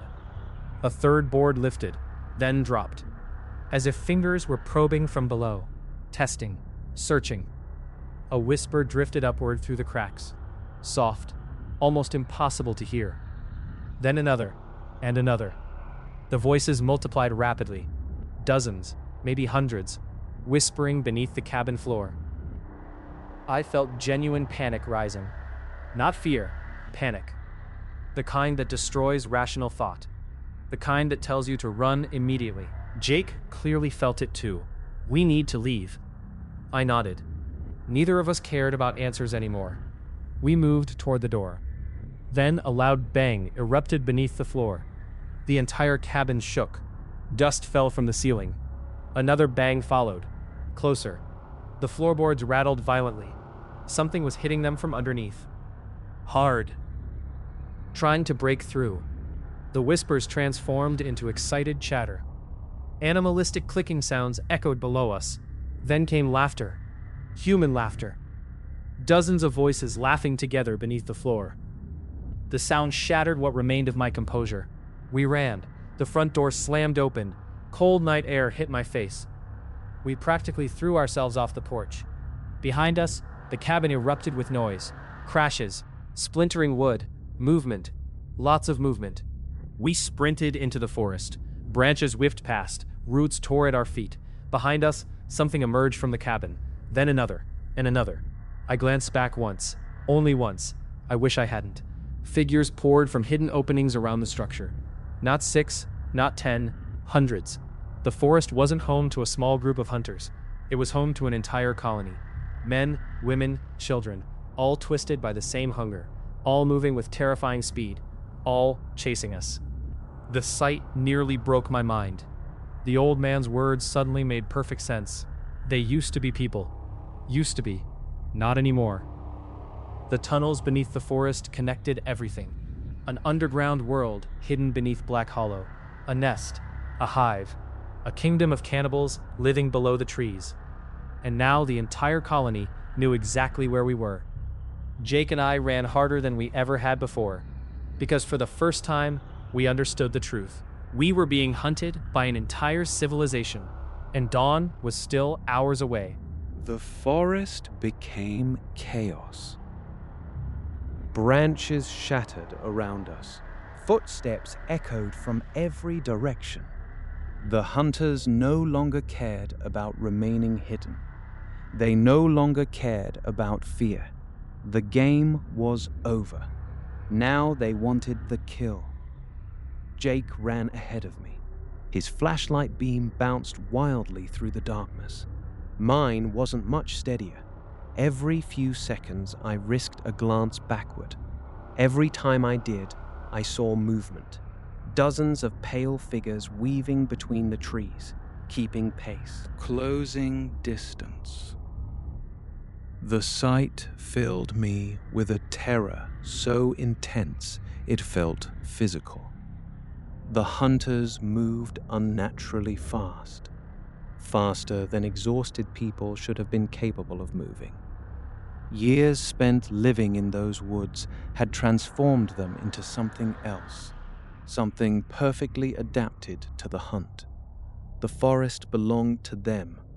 We were merely trespassers, and trespassers rarely survived. A scream erupted somewhere to our left, another to our right. Voices called through the darkness. Human voices. Copied voices. Victims' voices. Some begged for help. Some cried. Some laughed. The sounds came from everywhere at once, designed to confuse, designed to terrify, and they worked. My nerves felt stretched to the breaking point. Every sound made me flinch. Every shadow looked alive. Every tree seemed to conceal another hunter. Then Jake stumbled, hard. His foot caught a root hidden beneath leaves.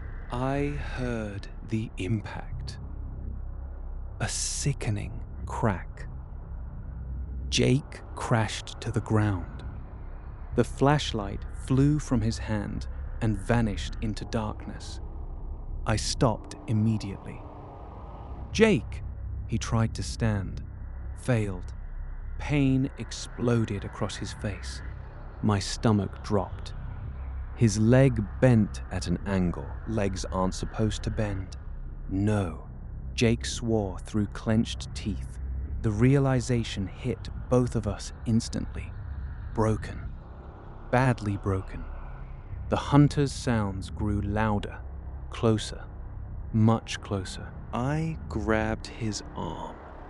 "Come on," Jake tried again. Collapsed. The pain nearly made him scream. His face had gone pale. Sweat covered his forehead. "Ethan. No. Ethan." I hauled him upward. He cried out, nearly blacked out. His weight collapsed against me. We staggered forward together. A few feet, 10 feet, 10 feet, maybe 20. Then reality became impossible to ignore. He couldn't run, and without running, he was dead.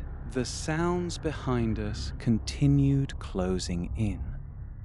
Branches snapping, footsteps, laughter.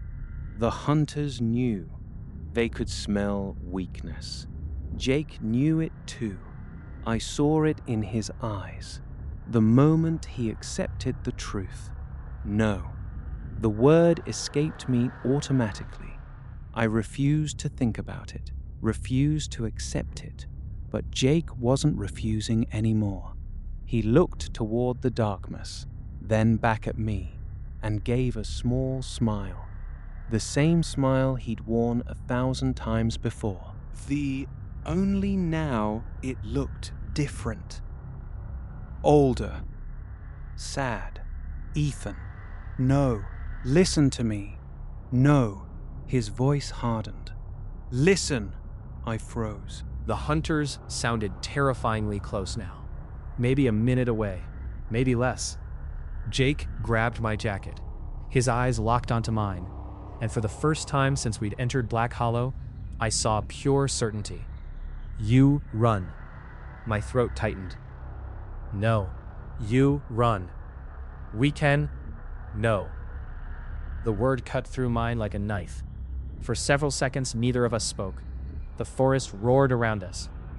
The hunters closing. The darkness tightening. Jake's voice softened. "You know I'm right. I hated him for saying it, because he was. The truth sat between us. Ugly. Unavoidable. If I stayed, we both died.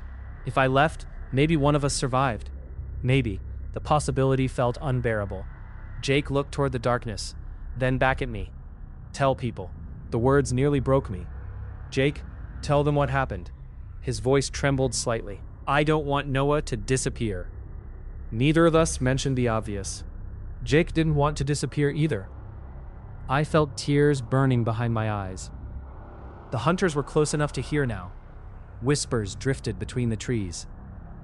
Laughter, movement. Every second mattered. Jake slowly removed the tire iron from his belt. The metal looked pitifully small, hopelessly inadequate. Yet he gripped it tightly, like a sword, like a final act of defiance. A real smile this time. Besides, his voice cracked slightly. I always wanted to go out doing something stupid. A laugh escaped me. Against all logic, against all sanity. I laughed, then I cried. The two sounds merged together. Jake laughed too. For one brief moment, we were just friends again. 3 days ago, 3 years ago, back before Black Hollow, back before the hunt, back before death. Then a branch snapped nearby. Jake looked toward the sound, then at me. "Go." I couldn't move. "Go." My feet remained frozen. Then Jake shoved me. Hard. The sudden force nearly knocked me over. "Run, Ethan!" A scream echoed from the darkness. The hunters had seen us. Jake raised the tire iron and smiled one last time. I turned and ran. The hardest thing I've ever done wasn't surviving Black Hollow. It was leaving my friend behind. I ran through the darkness, while every instinct begged me to go back. To help him. To die beside him if necessary. But Jake had made the choice for both of us, and now I had to live with it. The first scream came seconds later. Jake's scream, followed by a roar of voices. The hunters had reached him. I nearly turned around. Nearly. Then I remembered Noah, the ravine, the feeding sounds, the copied voices. And I kept running. The screams continued behind me. Then came the sounds of fighting, metal striking flesh, angry shrieks, more screams. Jake wasn't dying quietly. That much was certain. For nearly a minute, the forest exploded with noise. Then came something unexpected. A different kind of scream. The hunters. Pain. Real pain. Jake had taken some of them with him. The realization filled me with fierce pride. That was exactly how he'd go. Swinging, fighting, refusing to make it easy. The sounds gradually faded behind me. The distance grew. The darkness swallowed everything. Then silence returned. And I knew. Jake was gone. The second friend I'd lost in less than 24 hours. The second friend Black Hollow had taken. Now, only one remained. The realization hit with devastating force. I was alone. Completely alone. One man against an entire colony of cannibals. One exhausted survivor trapped in endless wilderness. One heartbeat surrounded by predators. The odds felt impossible. Yet something had changed. The hunters no longer seemed playful. No longer seemed patient. Jake had hurt them. Maybe killed some. And predators hate wounded pride. The voices chasing me sounded different now. Angrier. More aggressive. The hunt had become personal. I stumbled through the darkness for what felt like hours. Time lost all meaning. The forest became a nightmare of roots and shadows. Every breath hurt. Every muscle burned. Exhaustion dragged at me relentlessly. Eventually, I collapsed beside a fallen tree. Unable to continue. My body simply refused. The darkness around me felt endless. Cold, silent, waiting. For the first time since entering Black Hollow, I considered giving up. Noah was dead. Jake was dead. I was alone. What exactly was I fighting for? Then I remembered Jake's final words. Tell people. Not survive, not escape. Tell people. Someone had to know. Someone had to remember. The dead deserved that much. Noah deserved it. Jake deserved it. I slowly forced myself upright. My legs shook. My vision blurred. Then I saw something through the trees. A light, far away. A faint yellow light shining in the darkness. For one impossible moment, hope returned. A house, a cabin, civilization, rescue, or maybe another trap. In Black Hollow, it was impossible to know. But it was the only chance I had. So I started walking toward the light, unaware that the worst horror of the entire forest was waiting there, and that before sunrise, I would finally learn how Black Hollow began. At first, I thought the light was a hallucination.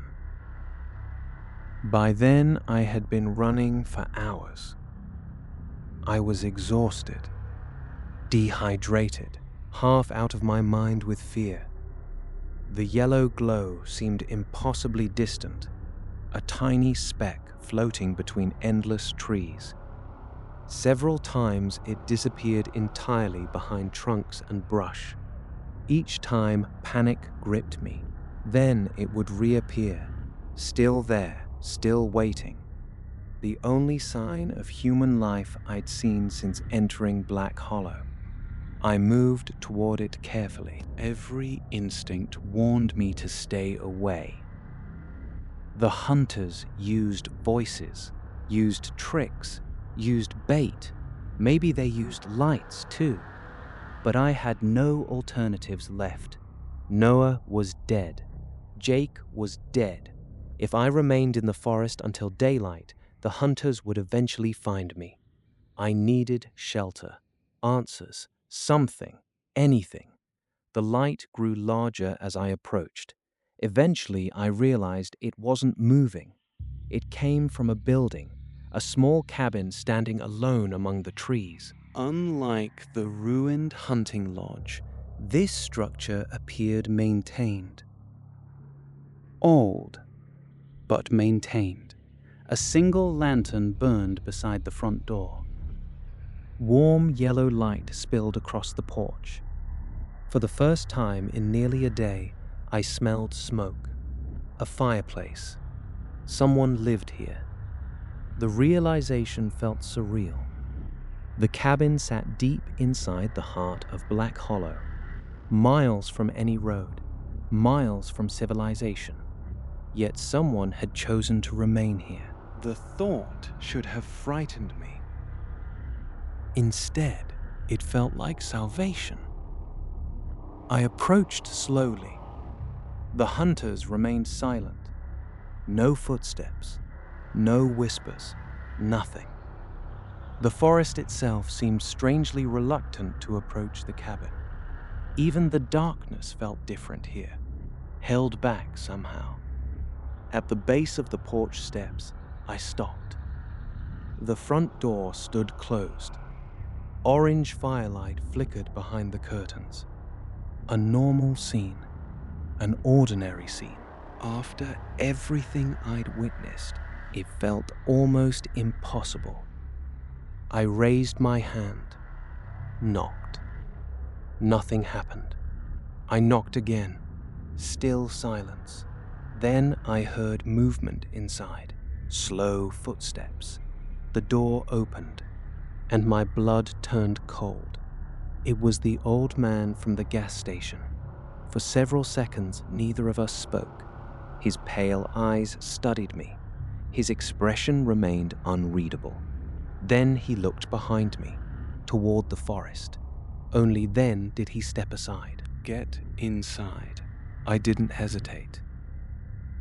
The door closed immediately behind me. Locks clicked into place. Several locks. Far more than any normal cabin required. The old man stood silently near the entrance, listening, waiting. After nearly a minute, he nodded. They didn't follow. My voice barely worked. "Who are you?" The old man ignored the question. Instead, he walked toward the fireplace. The cabin interior looked simple. Wooden furniture, bookshelves, a stove. The warmest place I'd seen since entering Black Hollow. For a moment, the safety almost overwhelmed me. Then I noticed something hanging above the fireplace. Photographs. Dozens of them. Unlike those in the hunting lodge, these remained untouched. Faces intact. Families, children. Men and women, smiling at the camera. The photos looked old, very old. Some appeared nearly a century old. My attention focused on one image. A group of people standing together in front of a mine entrance. Maybe 30 individuals. Workers, families, children. And among them stood the old man. Or at least someone who looked exactly like him. My stomach tightened. The photograph looked ancient. Far older than any living person. The old man noticed where I was staring. His expression darkened. "You lost your friends?" It wasn't a question. I nodded slowly. The old man closed his eyes. For several seconds, he said nothing. Then he spoke. "I warned you." The words hurt because they were true. I sank into a chair. Exhaustion crashed over me. The old man poured water into a cup and handed it to me. I drank greedily. Only after finishing did I realize my hands were shaking uncontrollably. The old man sat opposite me. The fire crackled softly between us. Outside, the forest remained silent. Eventually, I asked the question that had haunted me since the gas station. "What are they?" The old man stared into the flames. For a long time, he didn't answer. When he finally spoke, his voice sounded tired, ancient. "They were miners." The words seemed absurd. I frowned. There was a mine beneath Black Hollow. Over 100 years ago, the cabin suddenly felt colder. The old man continued. "The town used to be here." He gestured vaguely toward the forest. Houses, schools, churches. His voice softened. Families. I glanced at the photographs, the smiling faces, the children, the miners, an entire community, gone. What happened? The old man looked at me. For the first time, genuine pain appeared in his eyes. The collapse. Outside, wind moved through distant trees. The mine caved in. His voice became quieter. More than 200 people trapped underground. My stomach tightened. 200. An entire town. They waited for rescue. The old man's gaze drifted toward the darkness beyond the window. Days became weeks. The fire crackled. The old man swallowed, then continued. The food ran out. I already knew where the story was going. But I couldn't stop listening. People starved. His voice sounded hollow. Children died first. The words hung heavily in the room. Then came the sentence I will never forget. The living ate the dead. Silence. Absolute silence. The old man stared into the flames, his face illuminated by flickering orange light. They told themselves it was survival. I felt sick. They told themselves they had no choice. His eyes slowly lifted toward me. But hunger changes people. A chill crawled through my body. The same phrase from the journal. The same warning. The old man nodded slightly, as though reading my thoughts. At first, they only ate the dead. Then they stopped waiting. I felt my stomach twist. The implications were obvious, horrifyingly obvious. They began killing. The fire popped loudly. Neither of us flinched. They murdered each other underground. The old man's expression became distant, as if he were watching events unfold again. Families, his voice cracked. Friends. A terrible realization suddenly struck me. I looked at the photograph again, then back at him. The resemblance, the age, the impossible familiarity. A question escaped before I could stop it. How old are you? The old man became very still. For several seconds he didn't answer. Then he smiled, a sad smile, the kind worn by someone carrying too much grief. Older than I should be. My blood turned cold. The room suddenly felt wrong. The photographs, the mine, the journal, the warnings, everything connected. Slowly, terribly, I understood. The old man wasn't merely telling a story. He was remembering it because he had been there. And outside, hidden beneath the endless trees of Black Hollow, something was moving. Something enormous. Something that would soon force the old man to reveal the final truth. The truth about what happened after the miners escaped the cave, and why the hunger never ended. For a long time, neither of us spoke. The fire crackled softly. Shadows danced across the walls. Outside, Black Hollow waited, listening, watching, breathing. The old man sat motionless in his chair, his pale eyes fixed on the flames. I stared at him, trying to understand, trying to decide whether he was insane or whether the impossible truth was somehow real. Finally, I found my voice. You were there. It wasn't a question. The old man nodded once, slowly. The gesture felt strangely heavy, like a confession carried for an entire lifetime. My name was Samuel Walker. His voice barely rose above a whisper. I was 16 when the mine collapsed. A chill ran through me. The photograph above the fireplace flashed through my mind. The young man standing among the miners. The familiar face. His face, only younger, a century younger. I looked at him in disbelief. That's impossible. Samuel smiled sadly. Most people say that. The firelight reflected in his pale eyes. Most people never see Black Hollow. The room fell silent again. I wanted to argue, wanted to demand an explanation, but deep down, I already knew logic had abandoned this place long ago. Nothing in Black Hollow followed normal rules. Not the hunters, not the tunnels, not the forest itself, and maybe not Samuel either. Outside, something scraped against the cabin wall, a slow, dragging sound. My entire body tensed. Samuel didn't react, almost as if he expected it. They know you're here. The statement landed like a stone.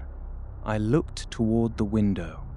The curtains hid everything beyond the glass.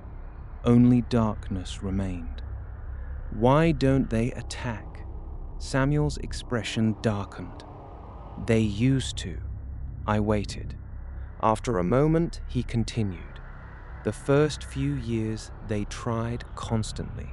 His voice sounded distant. They wanted everyone who escaped the mine. A log shifted in the fireplace. Sparks drifted upward. Samuel watched them rise. Most survivors didn't last long. His gaze lowered. Eventually, I was the only one left. The realization settled heavily in my chest. The last survivor, the final witness, the only person who remembered what happened. Samuel leaned forward slightly. The hunger changed them. Again, that phrase. The same words appearing everywhere. The journal. The warnings. Now Samuel. The hunger became something else. A branch snapped outside. Close, very close. I jumped. Samuel didn't. They stopped being people. His voice hardened.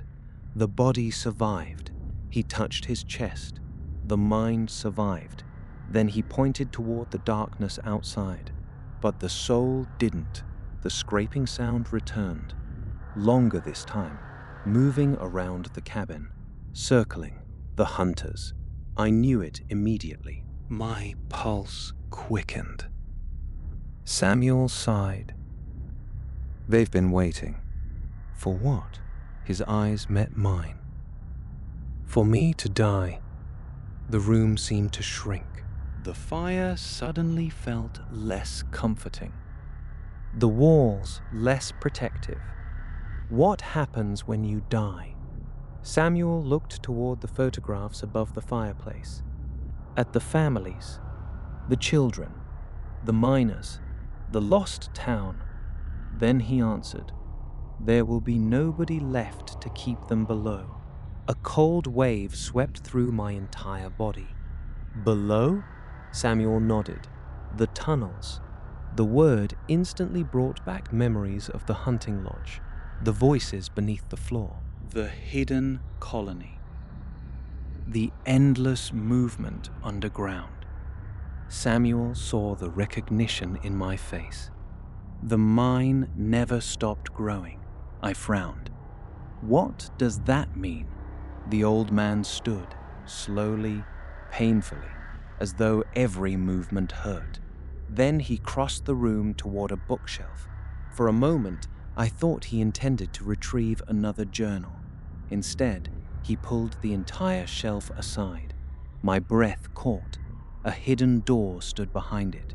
Ancient wood, heavy iron hinges, a thick lock. Samuel produced a key from around his neck. The metal looked worn with age, very old, very used. He unlocked the door and opened it. Cold air rushed into the cabin. The smell hit me immediately. Earth, moisture, decay, the smell of underground places. Samuel raised a lantern. Come. Every instinct screamed against it. Every survival instinct I possessed. But curiosity won. Because I needed answers. Because Noah was dead. Because Jake was dead. Because if I survived, someone had to know the truth. I followed Samuel through the doorway. A narrow staircase descended beneath the cabin. Stone steps vanished into darkness. The deeper we went, the colder the air became. The smell intensified. The walls changed from wood to stone. Natural rock. Ancient rock. The mine. My heart pounded. The staircase continued downward for what felt like forever. Then it ended, and I saw the tunnels. My flashlight beam Disappeared into a vast underground passage. The ceiling stretched high overhead. Timber supports lined portions of the tunnel. Most looked dangerously old. The mine wasn't abandoned. Fresh footprints covered the dirt floor. Hundreds of them. Thousands. Samuel lifted the lantern. The warm light illuminated markings carved into the stone. Symbols. The same symbols we'd seen throughout the forest. Circles, lines, human shapes, endless repetitions. a language born underground. A language created by people who had forgotten the world above. Samuel noticed me staring. They teach their children these. Children. The word made my stomach twist. I'd seen children among the hunters. The image felt even worse now. An entire society raised beneath the earth. Generation after generation, living on human flesh, learning the hunt before they learned anything else. The tunnel stretched endlessly into darkness. Then I noticed something. The walls. At first, I thought they were stained. Then I realized They were covered with handprints. Thousands of handprints. Large, small, adult, child, layer upon layer. Decades, perhaps centuries. Every survivor, every victim, every generation. The sight nearly broke me. Samuel's voice echoed softly. They wanted to remember who they were. My throat tightened, but eventually they forgot. A distant sound drifted through the tunnel. A whisper, then another, then many more. The voices of the hunters, far away. yet somehow close. Samuel listened quietly. They know we're here. The whispers multiplied, spreading through the darkness, moving, approaching. My pulse exploded. Samuel turned toward me. For the first time since we'd met, fear appeared in his eyes. Real fear. Not for himself, for me. You need to leave Black Hollow before sunrise. I stared at him. What about you? The old man smiled. A tired smile, an exhausted smile. A smile worn by someone who had carried a burden for too long. My part is finished. The answer terrified me, because I understood exactly what he meant. The whispers grew louder, more numerous. Hundreds of voices, maybe thousands. The colony was coming. Samuel slowly handed me the lantern. Then he pressed something into my palm. A key. Old.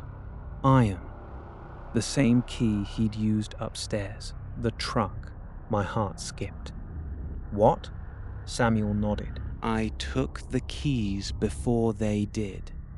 For several seconds I couldn't speak.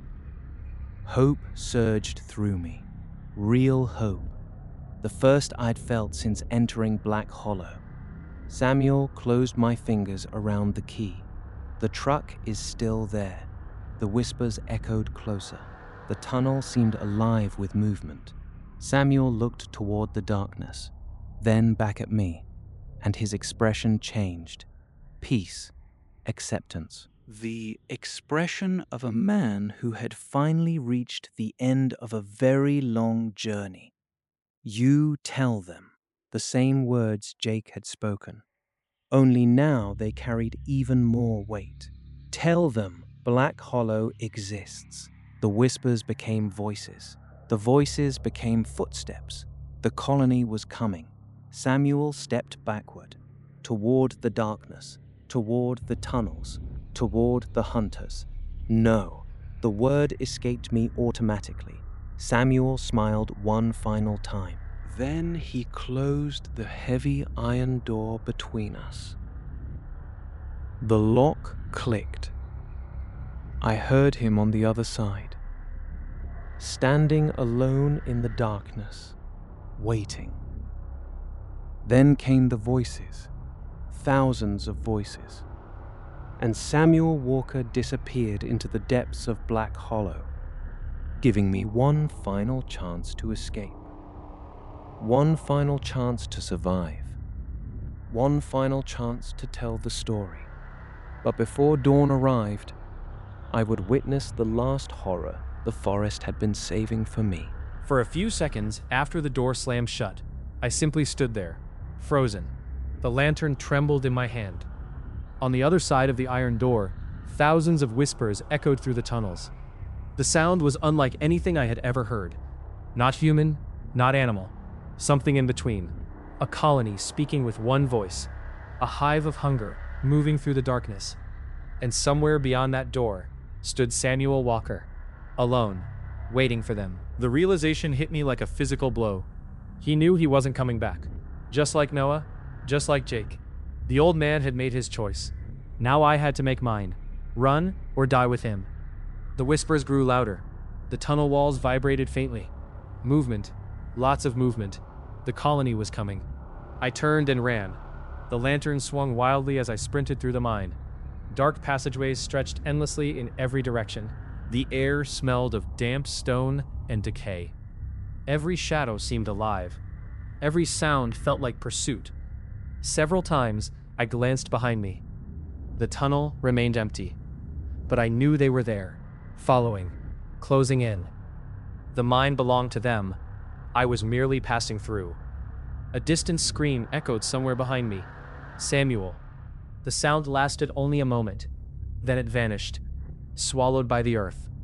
I nearly stopped, nearly turned back. But Jake's voice returned to me. Tell people. So I kept running. The tunnel began sloping upward. Fresh air drifted through the darkness. Cold night air. The surface. Hope surged inside me. For the first time since entering Black Hollow, escape felt possible. Then I heard laughter. Not behind me. Ahead. My blood turned to ice. The lantern beam swept forward. Nothing. Only darkness. Then the laughter came again. Closer. A familiar voice. Help me. The sound echoed through the mine. Weak. Desperate. Exactly the way it had after his death. My stomach twisted. The hunters were still using him. Still wearing his voice like a mask. I refused to answer. Refused to slow down. The voice followed me anyway, repeating the same phrase, again and again and again, until it finally dissolved into distant clicking sounds. The tunnel widened, then narrowed, then widened again. The mine seemed almost alive, twisting, changing, breathing. At one point I passed an entire wall covered with handprints, thousands of them. Children's hands, adult hands, generations trapped underground. A century of desperation carved into stone. I forced myself not to look too closely, because some of the handprints looked fresh, very fresh, as if someone had touched the wall only hours earlier.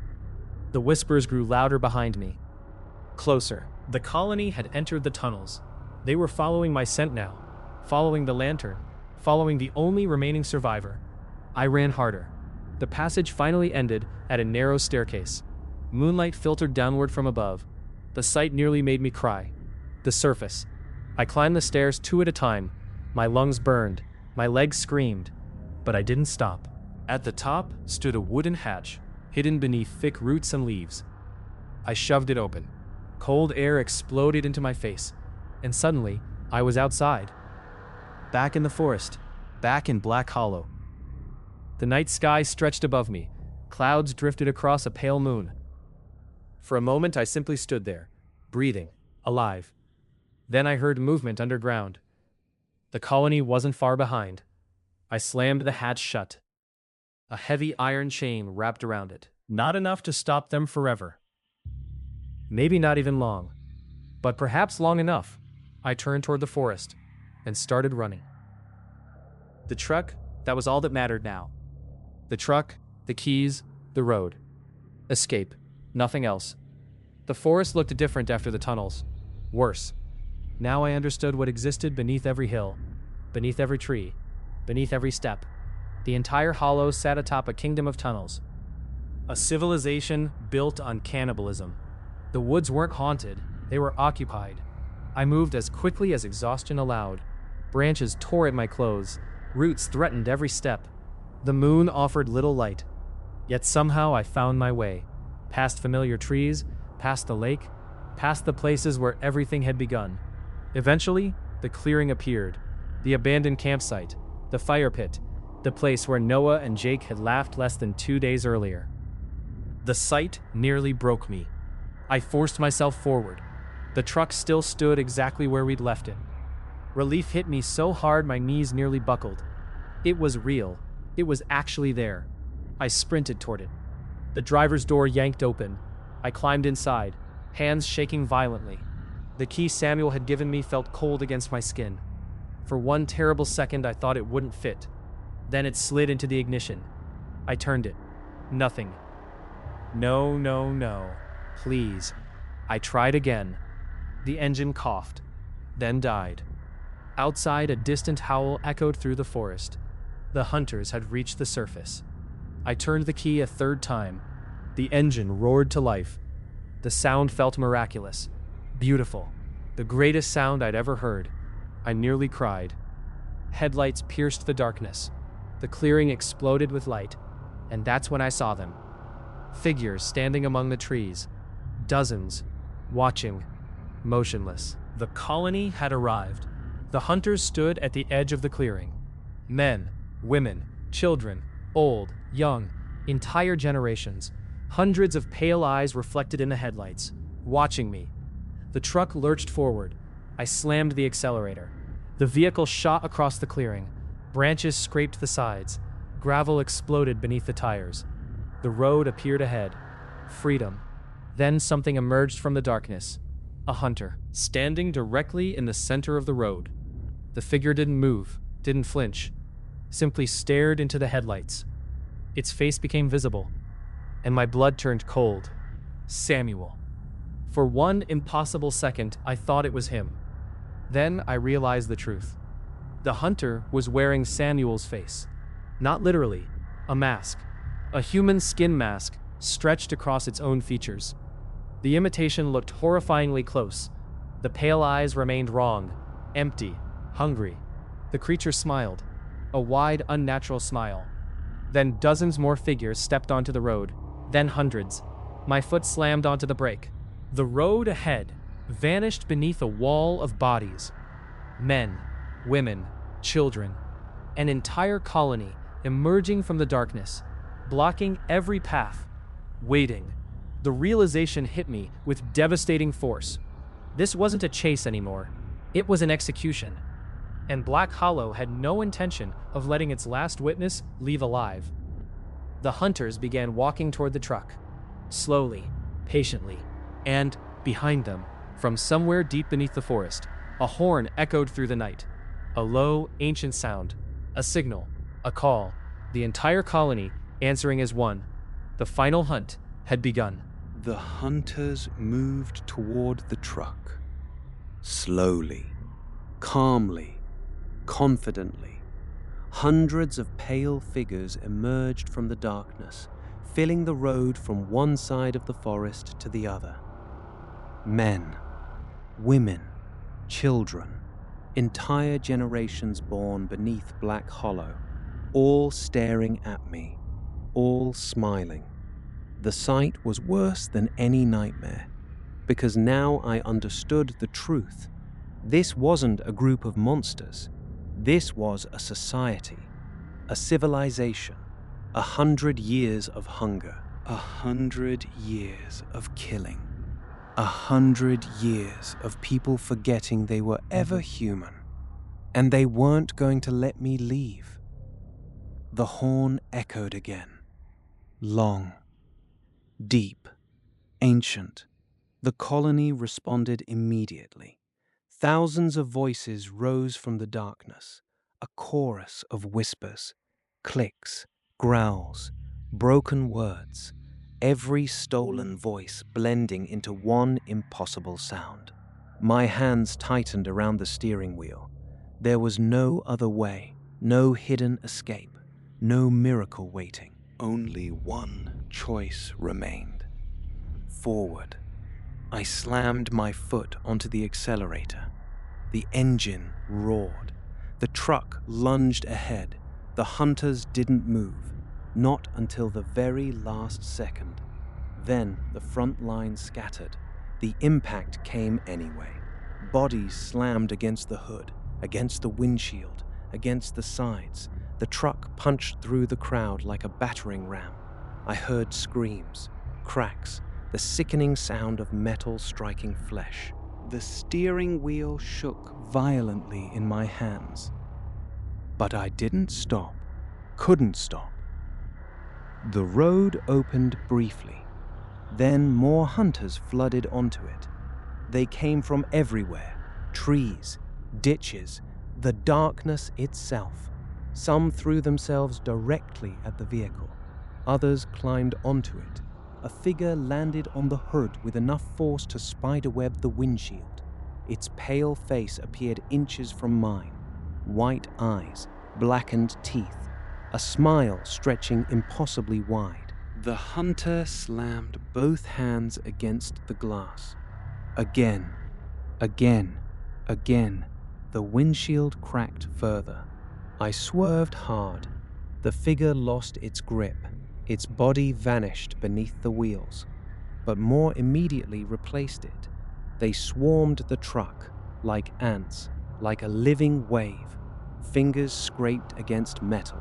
Hands grabbed mirrors. Faces appeared in every window. One of them spoke. Jake's voice, perfectly copied. Ethan, my blood froze. Another voice joined. Noah's. Help us. Then another. A woman's voice. A child's voice. Hundreds of stolen voices screaming through the night. The colony had become an archive of victims. Every person they had ever consumed still echoed inside them. I gritted my teeth and drove faster. The speedometer climbed 40, 50, 60 miles per hour. The road twisted through the forest. The hunters clung to the truck. Several fell away. Several replaced them. One managed to smash through the passenger side window. A thin arm reached inside. Gray fingers clawed toward my face. I swung the lantern Samuel had given me. The metal struck the creature's skull. Once, twice, a third time. The hunter vanished into the darkness. The truck fishtailed, nearly rolled. I fought the wheel desperately. The road blurred beneath the headlights.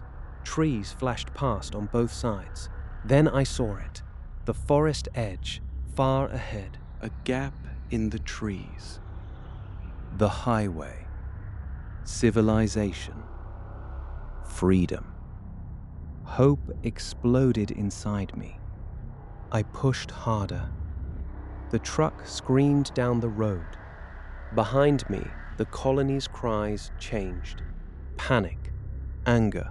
The hunters surged forward in a final desperate charge. More bodies flooded onto the road.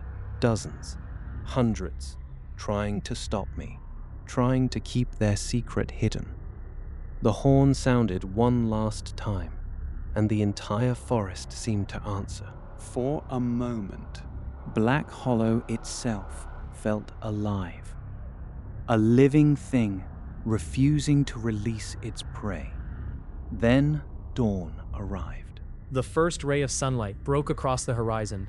The effect was immediate. The hunters stopped. Every single one. The colony froze, motionless, like statues. The truck tore through the final line of figures. No resistance, no pursuit. I crossed the forest boundary, and suddenly it was over. The trees ended. The highway appeared. The open world stretched ahead. In my rearview mirror, I saw the hunters standing at the edge of the woods. Hundreds of silent figures. Not crossing, not following, just watching. Then the morning fog rolled through the forest, and they vanished, gone, as though they had never existed. The police didn't believe me. Of course they didn't. How could they? 3 missing campers, 1 traumatized survivor. A story involving underground colonies of cannibals. It sounded insane. They searched Black Hollow for weeks, then months. Helicopters, search teams, volunteers. Nothing. No tunnels, no mining town, no hunting lodge, no cabin, no Samuel Walker, no Noah, no Jake. The forest gave them nothing. It was as if Black Hollow had erased every trace of itself. Officially, my friends were listed as missing, presumed dead, a tragic camping accident, case closed. Life moved on, at least for everyone else. 6 years later, I'm recording this story because I don't know what else to do. Maybe someone will believe me. Maybe someone won't. That doesn't matter anymore. I made a promise. To Noah, to Jake, to Samuel. Tell people. So I am. Every word you've heard is true. Every nightmare. Every death. Every impossible thing. Black Hollow exists. Somewhere. Waiting. Watching. And if you ever find an old gas station on a forgotten road, and an old man tells you not to enter the woods, listen to him. And I'm the only reason this story exists. The only survivor. The last witness. I finished recording the story shortly before midnight. Outside, rain tapped softly against my apartment window. For the first time in years, I felt lighter. Not healed, never healed, but lighter. The burden had finally been shared. The truth was no longer mine alone. I shut down the camera, turned off the lights, and noticed something on the kitchen table. A package, wrapped in brown paper. I froze. I lived alone. The package hadn't been there earlier. Slowly, I approached. No return address, no name, no explanation. My hands trembled as I opened it. Inside was a wooden carving, a small figure made from dark wood, 2 holes for eyes, a slit for a mouth, long fingers, exactly like the one we found nailed to the tree at our campsite. For several seconds, I couldn't breathe. Then I noticed something tied around its neck. A strip of faded fabric. Blue fabric. My blood turned to ice. I recognized it immediately. It had been torn from my jacket. A jacket I had worn only once, in Black Hollow. A folded piece of paper rested beneath the carving. With shaking fingers, I unfolded it. 3 words, written in crude handwriting. The same words carved into the skull beside our fire pit. We see you. The lights in my apartment suddenly went out. Darkness swallowed the room, and somewhere outside my window, I heard laughter.